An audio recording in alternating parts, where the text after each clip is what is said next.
ನಮಸ್ಕಾರ ಸ್ನೇಹಿತರೆ, ನಾನು ನಿಮ್ಮ Venkatesh B Patil. Welcome to Azad ICS academy Vijayanagar. Okay, so ಈ ಒಂದು ಕ್ಲಾಸ್ಗಳನ್ನು ನೀವು Azad ICS academy YouTube channel ಮತ್ತೆ ಆಜಾದ್ ICS ಅಕಾಡೆಮಿ ನೀವು ಒಂದು ಆಪ್ ಅಲ್ಲಿ ಕೂಡ ಕ್ಲಾಸ್ಗಳನ್ನ ಆಕ್ಸೆಸ್ ಮಾಡ್ಕೊಳ್ಬಹುದು. ಸೊ ನಿಮ್ಗೆಲ್ಲ ಗೊತ್ತಿರುವಂತೆ ಈ ಕ್ಲಾಸ್ಗಳಲ್ಲಿ ನಾನು ಕರೆಂಟ್ ಅಫೇರ್ಸ್ ಅನ್ನ especially KS, PSI, PDO, FDA, SDA ಉಳಿದಂತ ಎಲ್ಲ ಕಾಂಪಿಟೇಟಿವ್ ಎಕ್ಸಾಮ್ಗೆ ಸಂಬಂಧಪಟ್ಟಂತೆ ಕರೆಂಟ್ ಅಫೇರ್ಸ್ ಅನ್ನ ಡಿಸ್ಕಸ್ ಮಾಡ್ತಾ ಹೋಗ್ತಿದ್ವಿ. ಸೊ ಹಾಗಾಗಿ ಇದು ಜುಲೈ ಮಂತ್ ನ 6th ಪಾರ್ಟ್ ಆಗಿದೆ. ಓಕೆನಾ, ಇದು ಜುಲೈ ಮಂತ್ ನ ಒಂದು 6ನೇ ಭಾಗವನ್ನ ಇರುವಂತದ್ದು. ಆಲ್ರೆಡಿ 5 ಪಾರ್ಟ್ಗಳನ್ನ ಕೂಡ ನೀವು ಪ್ರೀವಿಯಸ್ ಒಂದು ಇದರಲ್ಲಿ ಸೆಕ್ಷನ್ ಗಳಲ್ಲಿ ನೋಡಿರಬಹುದು. Okay, so once again welcome to Azad ICS academy. ನಾನು ವೆಂಕಟೇಶ್ ಬಿ ಪಾಟೀಲ್ ಅಂತ. Let's start the class. First topic ನೋಡ್ತಾ ಹೋಗೋಣ.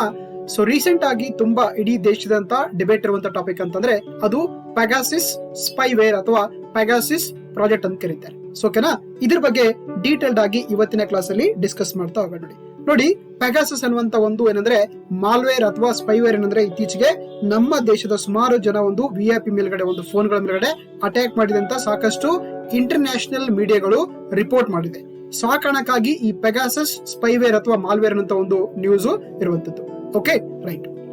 ಇದೊಂದು ಸೈಬರ್ ಸೆಕ್ಯೂರಿಟಿಗೆ ಸಂಬಂಧಪಟ್ಟಂತ ಒಂದು ಟಾಪಿಕ್ ಆಗಿದೆ. ಇಂದ ಸೊ KS ಅಥವಾ IS ಅಲ್ಲಿ ನೋಡ್ತಾ ಇರುವಂತದ್ದು. ನೋಡಿ, ಈ ಪೆಗಾಸಸ್ ಅಂತ ಪದವನ್ನು ಬಳಕೆ ಮಾಡಿದ್ದಾರೆ. So here the word used as A Pegasus ಅಂತ.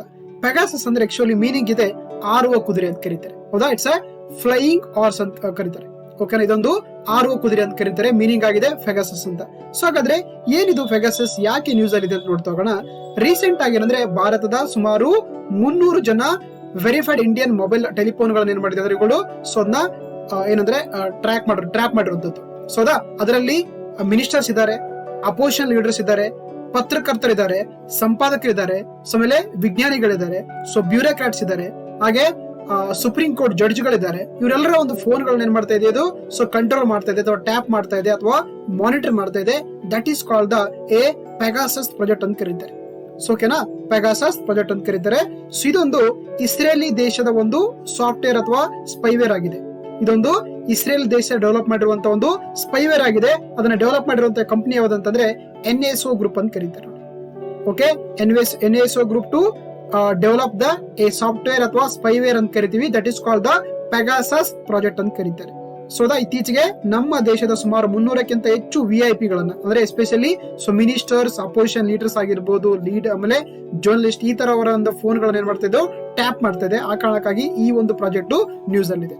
ಸ್ಪೈವೇರ್ ಅಂದ್ರೆ ಗೊತ್ತಲ್ಲ, ಕನ್ನಡದಲ್ಲಿ ಗೂಢಚರ್ಯ ಅಂತ ಕರೀತಾರೆ. ಓಕೆ, ಅದರ ಗೂಢಚರ್ಯ ಅಂತ ಕರಿತೀವಿ ಸ್ಪೈವೇರ್ ಅಂದ್ರೆ. ಸೊ ನೋಡಿ, ರೀಸೆಂಟ್ ಆಗಿ ಈ ಒಂದು ಸಾಫ್ಟ್ವೇರ್ ಏನಂದ್ರೆ ಸುಮಾರು 5,000ಕ್ಕಿಂತ ಹೆಚ್ಚು ಜಗತ್ತಿನಲ್ಲಿ ಅಂದ್ರೆ 5,000ಕ್ಕಿಂತ ಹೆಚ್ಚು VIP ಒಂದು ಫೋನ್ ಗಳನ್ನ ಟ್ಯಾಪ್ ಮಾಡ್ತಾ ಇದೆ. ಅದರಲ್ಲಿ ನಮ್ಮ ದೇಶದ ಸುಮಾರು 300ಕ್ಕಿಂತ ಹೆಚ್ಚು ವ್ಯಕ್ತಿಗಳ ಒಂದು ಫೋನ್ ಗಳನ್ನ ಟ್ಯಾಪ್ ಮಾಡ್ತಾ ಇದೆ. ಹೌದಾ, ಅದರ ಜೊತೆಗೆ ಜಗತ್ತಿನ ಶ್ರೇಷ್ಠ ಪತ್ರಿಕೆಗಳಿರುವಂತ ದ ವಾಷಿಂಗ್ಟನ್ ಪೋಸ್ಟ್ ಆಗಿರ್ಬೋದು, ಹಾಗೆ ದ ಗಾರ್ಜಿಯನ್ ಆಗಿರ್ಬೋದು, ಈ ಪತ್ರಿಕೆಗಳ ಒಂದು ರಿಪೋರ್ಟ್ಸ್ ಗಳನ್ನ ಅಥವಾ ಎಡಿಟರ್ಸ್ ಗಳನ್ನ ಏನ್ ಮಾಡ್ತಾ ಇದೆ ಫೋನ್ ಟ್ಯಾಪ್ ಮಾಡಿ ಅಲ್ಲಿರುವಂತಹ ವಿಷಯಗಳನ್ನ ಏನ್ ಮಾಡ್ತಾ ಇದೆ ಗೂಢಚರ್ಯವಾಗಿ ತಿಳಿದುಕೊಳ್ಳುವಂತ ಕೆಲಸ ಮಾಡ್ತಾ ಇದೆ. ಸೊ ಈ ಒಂದು ಪೆಗಾಸಸ್ ಅಂತ ಪ್ರಾಜೆಕ್ಟ್ ಅಂತ ಹೇಳ್ಬೋದು. ಓಕೆ, ಇದೊಂದು ಮಾಲಿಸಿಯಸ್ ಸಾಫ್ಟ್ವೇರ್ ಅಥವಾ ಇದೊಂದು ವೈರಸ್ ಅಂತ ಹೇಳ್ಬೋದು. ರೈಟ್, ಯಾ.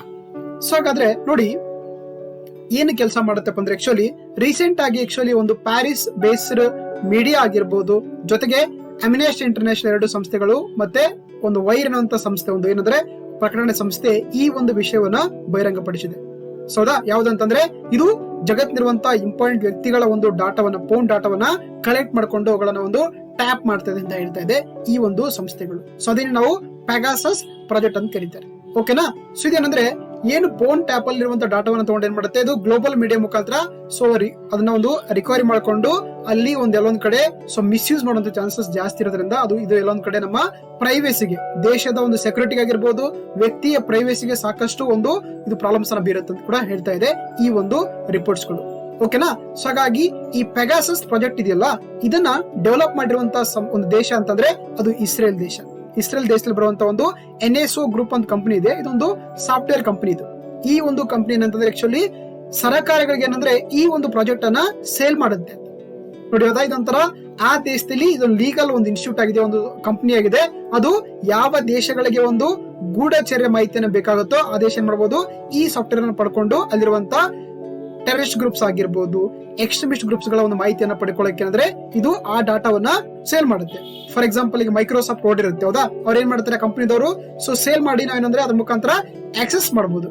ಅದೇ ರೀತಿ ಈ NSO ಗ್ರೂಪ್ ಏನಂದ್ರೆ ಈ ಪೆಗಾಸಸ್ ಪ್ರಾಜೆಕ್ಟ್ ಅನ್ನ ಯಾವ ಸರ್ಕಾರಗಳಿಗೆ ಬೇಕಾಗಿರುತ್ತೋ ಇದು ಸೇಲ್ ಮಾಡಿ ಅಲ್ಲಿರುವಂತ ಒಂದು ಗೂಢಚಾರ ಮಾಹಿತಿಯನ್ನ ಪಡ್ಕೊಳ್ಳಕ್ಕೆ ಯೂಸ್ ಮಾಡುವಂತ ಒಂದು ಸ್ಪೈವೇರೆ ಈ ಪೆಗಾಸಸ್ ಅನ್ನುವಂತ ಒಂದು ಪ್ರಾಜೆಕ್ಟ್ ಆಗಿದೆ.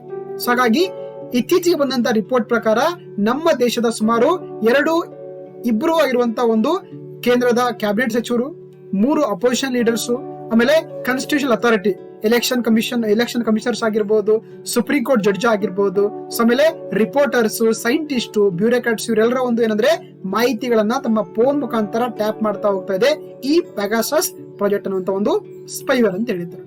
ಓಕೆ, ಸೊ ಹಾಗಾದ್ರೆ ಇದ್ರ ಬಗ್ಗೆ ನೋಡೋದಾದ್ರೆ ಆಕ್ಚುಲಿ ಇಟ್ ಈಸ್ ಒಂದು ಸಾಫ್ಟ್ವೇರ್ ಕಂಪನಿ, ಇದೊಂದು ಮ್ಯಾಲೇಸಿಯಸ್ ಸಾಫ್ಟ್ವೇರ್ ಅಂತ ಕರೀತಾರೆ. ಅದೊಂದು ವೈರಸ್ ಒಂದು ಕ್ರಿಯೇಟ್ ಮಾಡುವಂತ ಒಂದು ಸಾಫ್ಟ್ವೇರ್ ಕಂಪನಿ ಆಗಿದೆ.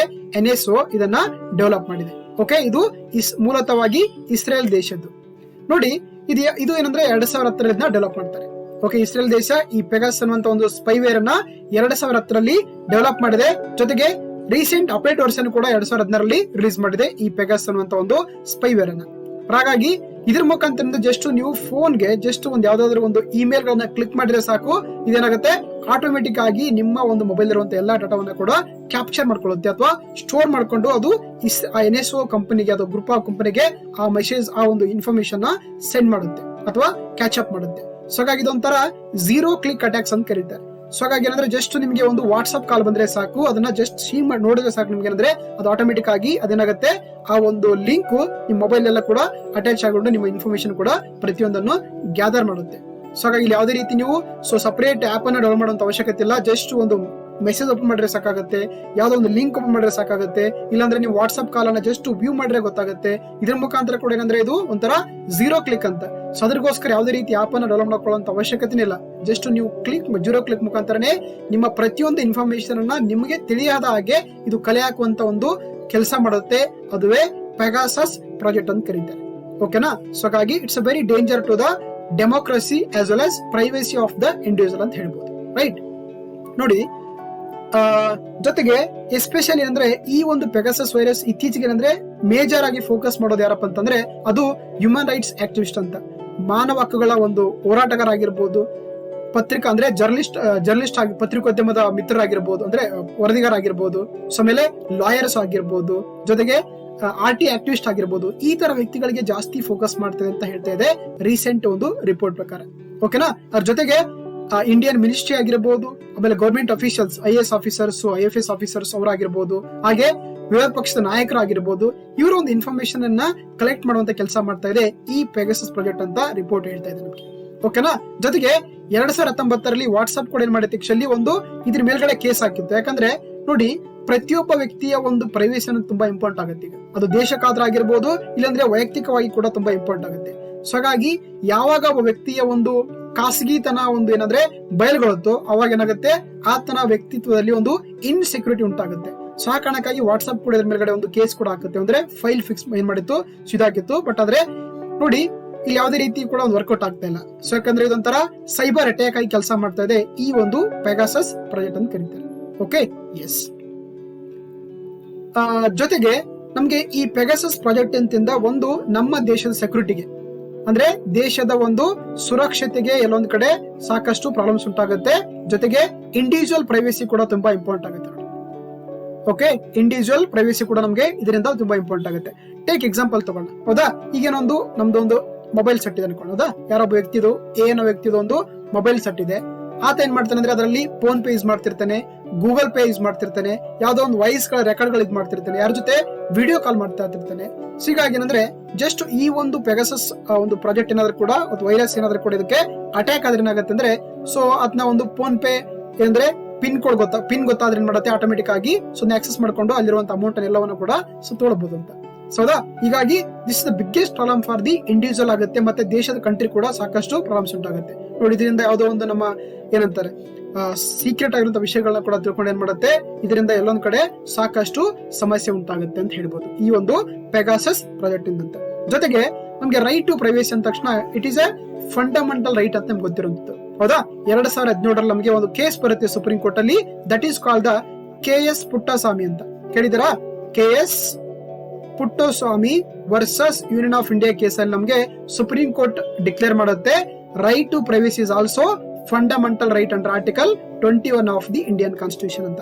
ಓಕೆ, ಅದು ಆಕ್ಚುಲಿ ಒಂದು 6 ಬೆಡ್ ಜಡ್ಜ್ ಬೆಂಚ್ ಏನಂದ್ರೆ ಈ ಒಂದು ಓಡಿಟ್ ಅನ್ನ ಓಡಿಸ್ತಾರೆ ಅಂಡರ್ ಆರ್ಟಿಕಲ್ 21 ಅಡಿಯಲ್ಲಿ ರೈಟ್ ಟು ಪ್ರೈವಸಿ. ಹೌದಾ, ನಮ್ಮ ದೇಶದಲ್ಲಿ ಪ್ರಸ್ತುತವಾಗಿ ಖಾಸಗಿ ಹಕ್ಕು ಕೂಡ ಒಂದು ಮೂಲಭೂತ ಹಕ್ಕಾಗಿದೆ. ನೋಡಿ, ಯಾವುದೇ ಒಂದು ದೇಶದಲ್ಲಿ ಒಬ್ಬ ವ್ಯಕ್ತಿಯ ಪ್ರೈವಸಿ ಇಲ್ಲ ಅಂದ್ರೆ that is like A animal being ತರ ಇರುತ್ತೆ. ಸೊ ಹಾಗಾಗಿ ಮನುಷ್ಯನಿಗೆ ಒಂದು ಪ್ರೈವಸಿ ಅನ್ನುವಂಥದ್ದು ಆತನ ಮೂಲಭೂತ ಹಕ್ಕಾಗಿದೆ. ಅದನ್ನ ಯಾವುದೇ ಕಾರಣ ಕೂಡ ಯಾರು ಕೂಡ ವೈಲೇಷನ್ ಮಾಡಕ್ಕಾಗಲ್ಲ, ಯಾಕಂದ್ರೆ it's against the fundamental rights ಆಗುತ್ತೆ ನೋಡಿ. Okay, S. ಸೊ ಹಾಗಾದ್ರೆ ಇವುಗಳನ್ನ ಈ ಒಂದು ಪ್ರೈವಸಿಯನ್ನ ಮೇಂಟೈನ್ ಮಾಡ್ಕೊಳ್ಳಕ್ಕೆ ಅಥವಾ ನಮ್ಮ ದೇಶದ ಒಂದು ಸೈಬರ್ ಸೆಕ್ಯೂರಿಟಿಯನ್ನ ಮ್ಯಾನೇಜ್ ಮಾಡ್ಕೊಳ್ಳಕ್ಕೆ ನಮ್ಮ ದೇಶವು ತಂದಿರುವಂತಹ ಸಾಕಷ್ಟು ಲಾಗಳಿದೆ. ಅದ್ರ ಬಗ್ಗೆ ಜಸ್ಟ್ ಗ್ಲಾನ್ಸ್ ಮಾಡ್ತಾ ಹೋಗೋಣ. ನೋಡಿ, ನಮ್ಮ ದೇಶದಲ್ಲಿ ಅಂದ್ರೆ ಈ ಸೈಬರ್ ಸೆಕ್ಯೂರಿಟಿಯನ್ನ ತಡೆಕೊಳ್ಳಕ್ಕೆ ಒಂದು ವೆರಿ ಇಂಪಾರ್ಟೆಂಟ್ ಸಂಸ್ಥೆ ಇದೆ, ಅದನ್ನ CERT in ಅಂತ ಕರೀತಾರೆ. ಓಕೆ, ನಮ್ಮ ದೇಶದ ಯಾವುದೇ ಒಂದು ಸೈಬರ್ ಅಟ್ಯಾಕ್ ಗಳನ್ನ ಅಥವಾ ಯಾವುದೇ ಒಂದು ಇಂಟರ್ನೆಟ್ ರಿಲೇಟೆಡ್ ಆಗಿರುವಂತಹ ಒಂದು ಅಟ್ಯಾಕ್ ಗಳನ್ನ ಸೊ ಫಸ್ಟ್ ಮಾನಿಟರ್ ಮಾಡುವಂತದ್ದು, ರೆಗ್ಯುಲೇಟ್ ಮಾಡುವಂತದ್ದು ಒಂದು ಬಾಡಿ ಅಂತಂದ್ರೆ, ಒಂದು ಸಂಸ್ಥೆ ಅಂತಂದ್ರೆ ಅದು CERT in ಅಂತ ಕರೀತಾರೆ. CERT ಏನಂದ್ರೆ computer emergency response team India ಅಂತ. ಯಾವುದೇ ಒಂದು ಕಂಪ್ಯೂಟರ್ ರಿಲೇಟೆಡ್ ಆಗಿರುವಂತಹ ಒಂದು ಇಂಟರ್ನೆಟ್ ರಿಲೇಟೆಡ್ ಆಗಿರುವಂತಹ ಅಟ್ಯಾಕ್ ಗಳನ್ನ ಫಸ್ಟ್ ರೆಗ್ಯುಲೇಟ್ ಮಾಡುವಂತಹ ಒಂದು ವೆರಿ ಇಂಪಾರ್ಟೆಂಟ್ ಬಾಡಿ ಅಂದ್ರೆ ಅದು computer emergency response team India ಅಂತ ಕರೀತಾರೆ. ಓಕೆ, ಅದರಲ್ಲಿ ಹ್ಯಾಕಿಂಗ್ ಆಗಿರ್ಬೋದು, ಫಿಶಿಂಗ್ ಆಗಿರ್ಬೋದು, ಈ ತರ ಒಂದು ಸ್ಪೈವೇರ್ ಅಟ್ಯಾಕ್ ಕೂಡ ಇದನ್ನ ಮಾನಿಟರ್ ಮಾಡುತ್ತೆ. ಇದ್ರ ಜೊತೆಗೆ ಸಾಕಷ್ಟು ಇನಿಷಿಯೇಟಿವ್ ಗಳು ತಂದಿದೆ ಭಾರತ ಸರ್ಕಾರ. ಒಂದು ಸೈಬರ್ ಸುರಕ್ಷಿತ ಭಾರತ್ ಇನಿಷಿಯೇಟಿವ್ ಅಂತ ಮಾಡಿದೆ. ಅಂದ್ರೆ ಎಸ್ಪೆಷಲಿ ಏನು ಈ ಒಂದು ಸೈಬರ್ ಅಟ್ಯಾಕ್ ಗಳಾಗ್ತವೆ ಅವುಗಳ ಬಗ್ಗೆ ಅವೇರ್ನೆಸ್ ಕೊಡುವಂತದ್ದಾಗಿದೆ, ಮತ್ತೆ ಅವುಗಳಿಗೆ ಒಂದು ಸೊಲ್ಯೂಷನ್ ಕೊಡುವಂತ ಪ್ರಯತ್ನ ಮಾಡ್ಕೊಳ್ಳಕ್ಕೆ ಒಂದು ಹೊಸ ಇನಿಷಿಯೇಟಿವ್ ಮಾಡಿದ್ದಾರೆ. ಅದೇ ಸೈಬರ್ ಸುರಕ್ಷಿತ್ ಭಾರತ್ ಇನಿಷಿಯೇಟಿವ್ ಅಂತ 2018 ಮಾಡಿರುವಂತದ್ದು. ಜೊತೆಗೆ ಇನ್ನೊಂದು ಲಾ ಕೂಡ ತಂದಿದ್ದಾರೆ ಅಥವಾ ಒಂದು ಇದು ಮಾಡಿದ್ದಾರೆ ಅಂತ ಹೇಳ್ಬೋದು, national cyber security coordination centre ಅಂತ. ಇದನ್ನ 2017 ತಂದ್ರೆ ಸಾಕಷ್ಟು ಗ್ಲೋಬಲ್ ಕೋಆಪರೇಷನ್ ಮುಖಾಂತರ ಈ ಒಂದು ಸೈಬರ್ ಅಟ್ಯಾಕ್ ಗಳನ್ನ ತಡೆಯುವಂತದ್ದು ಈ ಒಂದು ಕೇಂದ್ರದ ಮುಖ್ಯ ಉದ್ದೇಶ. ಅದುವೇ national cyber security coordination centre ಅಂತ. ಜೊತೆಗೆ ಪ್ರತಿಯೊಂದು ಡಿಸ್ಟ್ರಿಕ್ಟ್ ವೈಸ್ ಆಮೇಲೆ ರಾಜ್ಯಗಳ ವೈಸ್ ಏನ್ ಮಾಡ್ತಿದ್ದಾರೆ, ಒಂದು ಸೈಬರ್ ಸ್ವಚ್ಛತಾ ಕೇಂದ್ರಗಳನ್ನ ಕೂಡ 2017 ಸ್ಥಾಪನೆ ಮಾಡಿದ್ದಾರೆ. ಹೌದಾ, ಅಂದ್ರೆ ಪ್ರತಿಯೊಂದು ಜಿಲ್ಲಾ ಕೇಂದ್ರಗಳಲ್ಲಿ ಏನಾಗ್ತದೆ, ನಮಗೆ ಈ ಸೈಬರ್ ಸ್ವಚ್ಛತಾ ಕೇಂದ್ರಗಳ ಮುಖಾಂತರ ಯಾವ ರೀಸನ್ ಗಳಲ್ಲಿ ಒಂದು ಸೈಬರ್ ಅಟ್ಯಾಕ್ ಆಗ್ತವೋ ನಾವು ಅವರಿಗೆ ಕಂಪ್ಲೀಟ್ ಮಾಡಿದ್ರೆ ಏನಾಗುತ್ತೆ, ಅವರು ಅದನ್ನ ಟ್ರ್ಯಾಕಲ್ ಮಾಡ್ಕೊಂಡು ಸೊಲ್ಯೂಷನ್ ಕೊಡುವಂತ ಪ್ರಯತ್ನ ಮಾಡ್ತಾರೆ. ಜೊತೆಗೆ ಏನಂದ್ರೆ ಇಂಡಿಯನ್ ಸೈಬರ್ ಕೋಆರ್ಡಿನೇಷನ್ ಸೆಂಟರ್ ಕೂಡ ಇರುವಂತದ್ದು. ಅಂದ್ರೆ ಇದು ಸೆಂಟರ್ ಮತ್ತೆ ಸ್ಟೇಟ್ ಮಧ್ಯೆ ಏನಂದ್ರೆ ಕೋಆಪರೇಷನ್ ಮುಖಾಂತರ ಅವುಗಳನ್ನ ಒಂದು ಸೊಲ್ಯೂಷನ್ ಕೊಡುವಂತ ಕೆಲಸ ಮಾಡುತ್ತೆ ಈ Indian cyber crime coordination centre ಅಂತ. ಜೊತೆಗೆ 2 ಪಾರ್ಲಿಮೆಂಟ್ ಲಾ ಕೂಡ ತಂದಿದೆ ನಮಗೆ ನಮ್ಮ ದೇಶದಲ್ಲಿ ಈ ಒಂಥರ ಸೈಬರ್ ಅಟ್ಯಾಕ್ ಅನ್ನ ತಡ್ಕೊಳ್ಳಕ್ಕೆ. ಒಂದು information technology act of the 2000 ಅಂತ, ಅಂದ್ರೆ ಮಾಹಿತಿ ತಂತ್ರಜ್ಞಾನ ಕಾಯ್ದೆ 2000 ಮುಖಾಂತರ ಕೂಡ ಸೈಬರ್ ಅಟ್ಯಾಕ್ ಅನ್ನಗಳನ್ನ ಕೂಡ ಇದರಲ್ಲಿ ಏನ್ ಮಾಡುತ್ತೆ, ರೆಗ್ಯುಲೇಟ್ ಮಾಡುತ್ತೆ. ಜೊತೆಗೆ ಇನ್ನೊಂದು personal data protection bill of 2019 ಅಂತ, ಇದು ಇನ್ನೂ ಕೂಡ ಪಾಸ್ ಆಗಿಲ್ಲ ಬಿಲ್. ಹೌದಾ, ವೈಯಕ್ತಿಕ ದತ್ತಾಂಶಗಳ ರಕ್ಷಣಾ ಒಂದು ಬಿಲ್ ಮಸೂದೆಯನ್ನು ಕೂಡ ಪಾರ್ಲಿಮೆಂಟ್ ಅಲ್ಲಿ ಇಂಟ್ರೊಡ್ಯೂಸ್ ಮಾಡಿದ್ದಾರೆ. ಇದು ಪ್ರೆಸೆಂಟ್ ಆಗಿ ಕಮಿಟಿಯಲ್ಲಿ ಡಿಸ್ಕಸ್ ಮಾಡ್ತಾ ಇದೆ, ಅಂದ್ರೆ ಪಾರ್ಲಿಮೆಂಟ್ ಕಮಿಟಿಯಲ್ಲಿ ಡಿಸ್ಕಸ್ ಮಾಡ್ತಾ ಇದೆ, ಇನ್ನೂ ಕೂಡ ಈ ಬಿಲ್ ಪಾಸ್ ಆಗಿಲ್ಲ. ಸೊ ಹಾಗಾಗಿ ಇವೆಲ್ಲ ಕೂಡ ಭಾರತ ಸರ್ಕಾರವು ತೆಗೆದುಕೊಂಡಿರುವಂತಹ ಒಂದು ಇನಿಷಿಯೇಟಿವ್ ಆಗಿದೆ. ರೀಸೆಂಟ್ ಆಗಿ the ministry of information and broadcasting ministry ಹೇಳ್ತಾ ಇದ್ದಾರೆ ಪಾರ್ಲಿಮೆಂಟ್ ಅಲ್ಲಿ, ಅವ್ರು ಹೇಳಿದ್ದಾರೆ ನಮ್ಮ ದೇಶದಲ್ಲಿ ಈ ತರ ಒಂದು ಇಶ್ಯೂಗಳಾಗ್ಲಿಕ್ಕೆ ಸಾಧ್ಯನೇ ಇಲ್ಲ, ಯಾಕಂದ್ರೆ ಅಷ್ಟು ನಮ್ದು ಇಂಡಿಯಾ ಏನಂತಂದ್ರೆ ಎಸ್ಪೆಷಲಿ ಈ ಸೈಬರ್ ಅನ್ನ ತುಂಬಾ ಸ್ಟ್ರಾಂಗ್ ಇರುವಂತದ್ದಾಗಿದೆ, ಅಂದ್ರೆ ಸೈಬರ್ ಸೆಕ್ಯೂರಿಟಿ ತುಂಬಾ ಸ್ಟ್ರಾಂಗ್ ಆಗಿದೆ ಅಂತ ಕೂಡ ಹೇಳಿದ್ದಾರೆ. ಬಟ್ ಆದ್ರೆ ನೋಡ್ಬೇಕು, ಯಾಕಂದ್ರೆ ಈ ರಿಪೋರ್ಟ್ ಕೂಡ ಸೊ ಮೇ ಬಿ ಅದು ನಿಜ ಇರಬಹುದು, ಗೊತ್ತಿಲ್ಲ. ಬಟ್ ಹಾಗಾಗಿ ರಿಪೋರ್ಟ್ ಪ್ರಕಾರ ಈ ಒಂದು ಪ್ರಾಜೆಕ್ಟ್ ಅನ್ನ ಗುರುತು ಮಾಡಿ ನಮ್ಮ ದೇಶದ ಸುಮಾರು 300ಕ್ಕಿಂತ ಹೆಚ್ಚು VIP ವ್ಯಕ್ತಿಗಳ ಒಂದು ಮೊಬೈಲ್ ಅನ್ನ ಟ್ರ್ಯಾಪ್ ಮಾಡ್ತಿದೆ ಅಂತ ಹೇಳ್ತಾ ಇದೆ ಈ ಒಂದು ಪೆಗಾಸಸ್ ಪ್ರಾಜೆಕ್ಟ್ ಅಂತ ಹೇಳ್ಬೋದು. ಇಟ್ಸ್ ಎ ಇಸ್ರೇಲಿ NSO ಕಂಪನಿಯ ಒಂದು ಗ್ರೂಪ್ ಹೆಸರಾಗಿರುವಂತಹ ಒಂದು ಸಾಫ್ಟ್ವೇರ್ ಅಂತ ಹೇಳ್ಬೋದು. Okay, that is called the Pegasus project ಅಂತ ಗೊತ್ತಿರಬೇಕು. Okay, yes. Next topic discuss ಮಾಡ್ತಾ ಹೋಗೋಣ. ರೀಸೆಂಟ್ ಆಗಿ again there is a news in the national AYUSH commission ಅಂತ. Okay, Rashtriya Ayush mission. Rashtriya Ayush mission ಅಂದ್ರೆ ರೀಸೆಂಟ್ ಆಗಿ ನ್ಯೂಸ್ ಅಲ್ಲಿ ಇದೆ, ಅದರ ಬಗ್ಗೆ ಡಿಸ್ಕಸ್ ಮಾಡ್ತಾ ಹೋಗೋಣ. ಹೌದಾ, ನಮ್ಗೆ ಆಯುಷ್ ಅಂದ ತಕ್ಷಣ ಯಕ್ಷ ನೆನಪರುತ್ತೆ, ಇದೊಂದು ನಮ್ಮ ದೇಶದ ಒಂದು ಪುರಾತನ ವೈದ್ಯಕೀಯ ಪದ್ಧತಿ, ಅದನ್ನು ನಾವು ಆಯುಷ್ ಅಂತ ಕರೀತಾರೆ. ಹೌದಾ, ಸೊ ಹಾಗಾದ್ರೆ ಯಾಕೆ ಈ ಒಂದು ಟಾಪಿಕ್ ಅಥವಾ ಈ ಒಂದು ಟಾಪಿಕ್ ನ್ಯೂಸ್ ಅಲ್ಲಿ ಇದೆ ಅಂದ್ರೆ, ನೋಡಿ ರೀಸೆಂಟ್ ಏನಂದ್ರೆ ಆಕ್ಚುಲಿ ಈ ನ್ಯಾಷನಲ್ ಆಯುಷ್ ಮಿಷನ್ ಅನ್ನ ಮತ್ತೆ ಎಕ್ಸ್ಟೆಂಡ್ ಮಾಡಿದೆ ಅಪ್ ಟು 2026ವರೆಗೆ. ಓಕೆನಾ, ಇದನ್ನ ಬರೀ ಮೊದಲು ಫೈರ್ ಮಾಡ್ಕೊಂಡಿತ್ತು, ಮತ್ತೆ ಏನಂದ್ರೆ ಅದನ್ನ 2026ವರೆಗೆ ಈ ಒಂದು ಯೋಜನೆಯನ್ನು, ಇದೊಂದು ಸೆಂಟ್ರಲಿ ಸ್ಪಾನ್ಸರ್ಡ್ ಸ್ಕೀಮ್ ಆಗಿದೆ, ಇದೊಂದು ಕೇಂದ್ರ ಆಯೋಜಿತ ಯೋಜನೆಯಾಗಿದೆ. ಸೊ ಇದನ್ನ ಅಪ್ ಟು 2026ವರೆಗೆ ಕೂಡ ಈ ಒಂದು ಯೋಜನೆಯನ್ನ ನಮ್ಮ ಕೇಂದ್ರ ಸರ್ಕಾರ ಮುಂದುವರಿಸಿದೆ. ಜೊತೆಗೆ ರೀಸೆಂಟ್ ಆಗಿ ಈ ಒಂದು ಪ್ರಾಜೆಕ್ಟ್ ಕಾಸ್ಟ್ ಅನ್ನ 4,603 ಕೋಟಿ ರೂಪಾಯಿ ಅಮೌಂಟ್ ಅನ್ನು ಕೂಡ ರಿಲೀಸ್ ಮಾಡಿತ್ತು. ಅದರಲ್ಲಿ ಸೆಂಟ್ರಲ್ ಪಾಲಿಸ್ಟ್ ಅಂದ್ರೆ 3,000 ಇದೆ, ಉಳಿದನ್ನ ಸ್ಟೇಟ್ ಹಾಕ್ಬೇಕಾಗಿದೆ. ದಟ್ ಈಸ್ ಯಾಕಂದ್ರೆ ಇದೊಂದು ಸೆಂಟ್ರಲಿ ಸ್ಪಾನ್ಸರ್ಡ್ ಸ್ಕೀಮ್ ಆಗಿದೆ. ಓಕೆನಾ, ಸೊ ಹಾಗಾಗಿ ಈ ಒಂದು ಟಾಪಿಕ್ ನಮ್ಗೆ ಇಂಪಾರ್ಟೆಂಟ್ ಆಗುತ್ತೆ, ನ್ಯಾಷನಲ್ ಆಯುಷ್ ಮಿಷನ್ ಅಂತ ನೋಡಿ.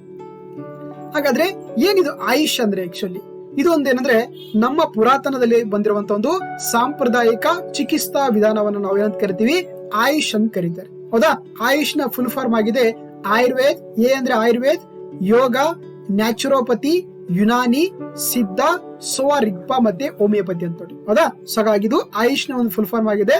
ಬರೀ ಆಯುಷ್ ಅಂದ್ರೆ ಇದರಲ್ಲಿ ಆಯುರ್ವೇದ ಇದೆ, ಯೋಗದ ಮುಖಾಂತರ ಕೂಡ ನಾವು ರೋಗವನ್ನ ಗುಣಪಡಿಸ್ಕೊಳ್ಬಹುದು. ನ್ಯಾಚುರೋಪತಿ ಅಂದ್ರೆ ನೈಸರ್ಗಿಕ ಮುಖಾಂತರ ಕೂಡ ನಾವ್ ಏನ್ ಮಾಡಬಹುದು, ನಮ್ಮ ರೋಗಗಳನ್ನ ಅಂದ್ರೆ ನಮ್ಮ ಮನುಷ್ಯನಿಗೆ ಬಂದಿರೋ ರೋಗಗಳನ್ನ ಗುಣಪಡಿಸ್ಕೊಳ್ಬಹುದು. ಯುನಾನಿ ಆಗಿರಬಹುದು, ಸಿದ್ಧ ಆಗಿರಬಹುದು, ಸೋವಾ ರಿಗ್ಪಾದ ಮತ್ತೆ ಹೋಮಿಯೋಪತಿ ಮುಖಾಂತರ ಕೂಡ ಏನಂದ್ರೆ ನಮ್ಮ ಯಾವುದೇ ಮನುಷ್ಯನ ಒಂದು ಹೆಲ್ತ್ ಸಿಸ್ಟಮ್ ಅನ್ನು ಕೂಡ ಏನ್ ಮಾಡಬಹುದು, ಇಂಪ್ರೂವ್ ಮಾಡ್ಕೊಳ್ಬಹುದು. ಅದನ್ನ ನಾವು ಆಯುಷ್ ಅಂತ ಕರೀತಾರೆ. ಇದೊಂದು ನಮ್ಮ ದೇಶದ ಪುರಾತನವಾಗಿರುವಂತಹ ಒಂದು ಚಿಕಿತ್ಸಾ ಪದ್ಧತಿ ಅಥವಾ ವಿಧಾನ ಅಂತ ಹೇಳ್ಬಹುದು, ರೈಟ್. ಸೊ ಹಾಗಾಗಿ ಇದೇನಂದ್ರೆ ನೋಡಿ, ನಮಗೆ ಪ್ರತಿಯೊಂದು ರೀಸನ್ ಓದಕ್ ಕೂಡ ಆಗುತ್ತೆ. ಫಾರ್ ಎಕ್ಸಾಂಪಲ್ ಈಗ ಸೌತ್ ಇಂಡಿಯಾ ಆಗಿರಬಹುದು, ನಾರ್ತ್ ಇಂಡಿಯಾ ಆಗಿರಬಹುದು, ಈಸ್ಟರ್ನ್ ಇಂಡಿಯಾ ಆಗಿರಬಹುದು, ವೆಸ್ಟರ್ನ್ ಇಂಡಿಯಾ ಆಗಿರ್ಬೋದು, ಅಲ್ಲೇ ಏನಂದ್ರೆ ಪ್ರತಿಯೊಂದು ಏನಾಗಿದೆ, ಒಂದು ಆ ರೀಸನ್ ಸಂಬಂಧಪಟ್ಟಂತೆ ಒಂದು ಆಯುರ್ವೇದ ಪದ್ಧತಿಗಳನ್ನ ಅಲ್ಲಿರುವಂತ ಮುನಿಗಳೇನಂದ್ರೆ ಪ್ರಾಕ್ಟೀಸ್ ಮಾಡ್ತಾ ಇದ್ರು. ಅಂದ್ರೆ ಪ್ರತಿ ಒಂದು ಡೈವರ್ಸಿಟಿ ಅಂತಂದ್ರೆ ನಮ್ಗೆ ನೋಡಿ, ಈಗ ಫಾರ್ ಎಕ್ಸಾಂಪಲ್ ನಿಮ್ಗೆ ಹಳ್ಳಿಗಳಲ್ಲಿ ಹೋದ್ರೆ ಈಗ ಏನಂದ್ರೆ ಕೆಮ್ಮು ಬಂದಾಗ ಏನ್ ಮಾಡ್ತಾರೆ, ಸೊ ಬೆಳ್ಳುಳ್ಳಿ ಮತ್ತೆ ಬೆಲ್ಲ ಕೊಡ್ತಾರೆ. ಹೌದಾ, ಸೊ ಅದೇನಾಗುತ್ತೆ, ನಮ್ಗೆ ಕೆಮ್ಮು ಕಡಿಮೆ ಆಗುತ್ತೆ. ಈ ತರ ಅಂದ್ರೆ ನಮ್ಗೆ ಸಾಕಷ್ಟು ಒಂದು ಏನಂತಾರೆ ಲೋಕಲ್ ಪದ್ಧತಿಗಳನ್ನ ನಾವು ನಮ್ಮ ಒಂದು ಜೀವನದಲ್ಲಿ ಅಳವಡಿಸಿಕೊಂಡಿದ್ದೀವಿ. So it is also commenter the AYUSH ಅಂತ ಹೇಳ್ಬೋದು.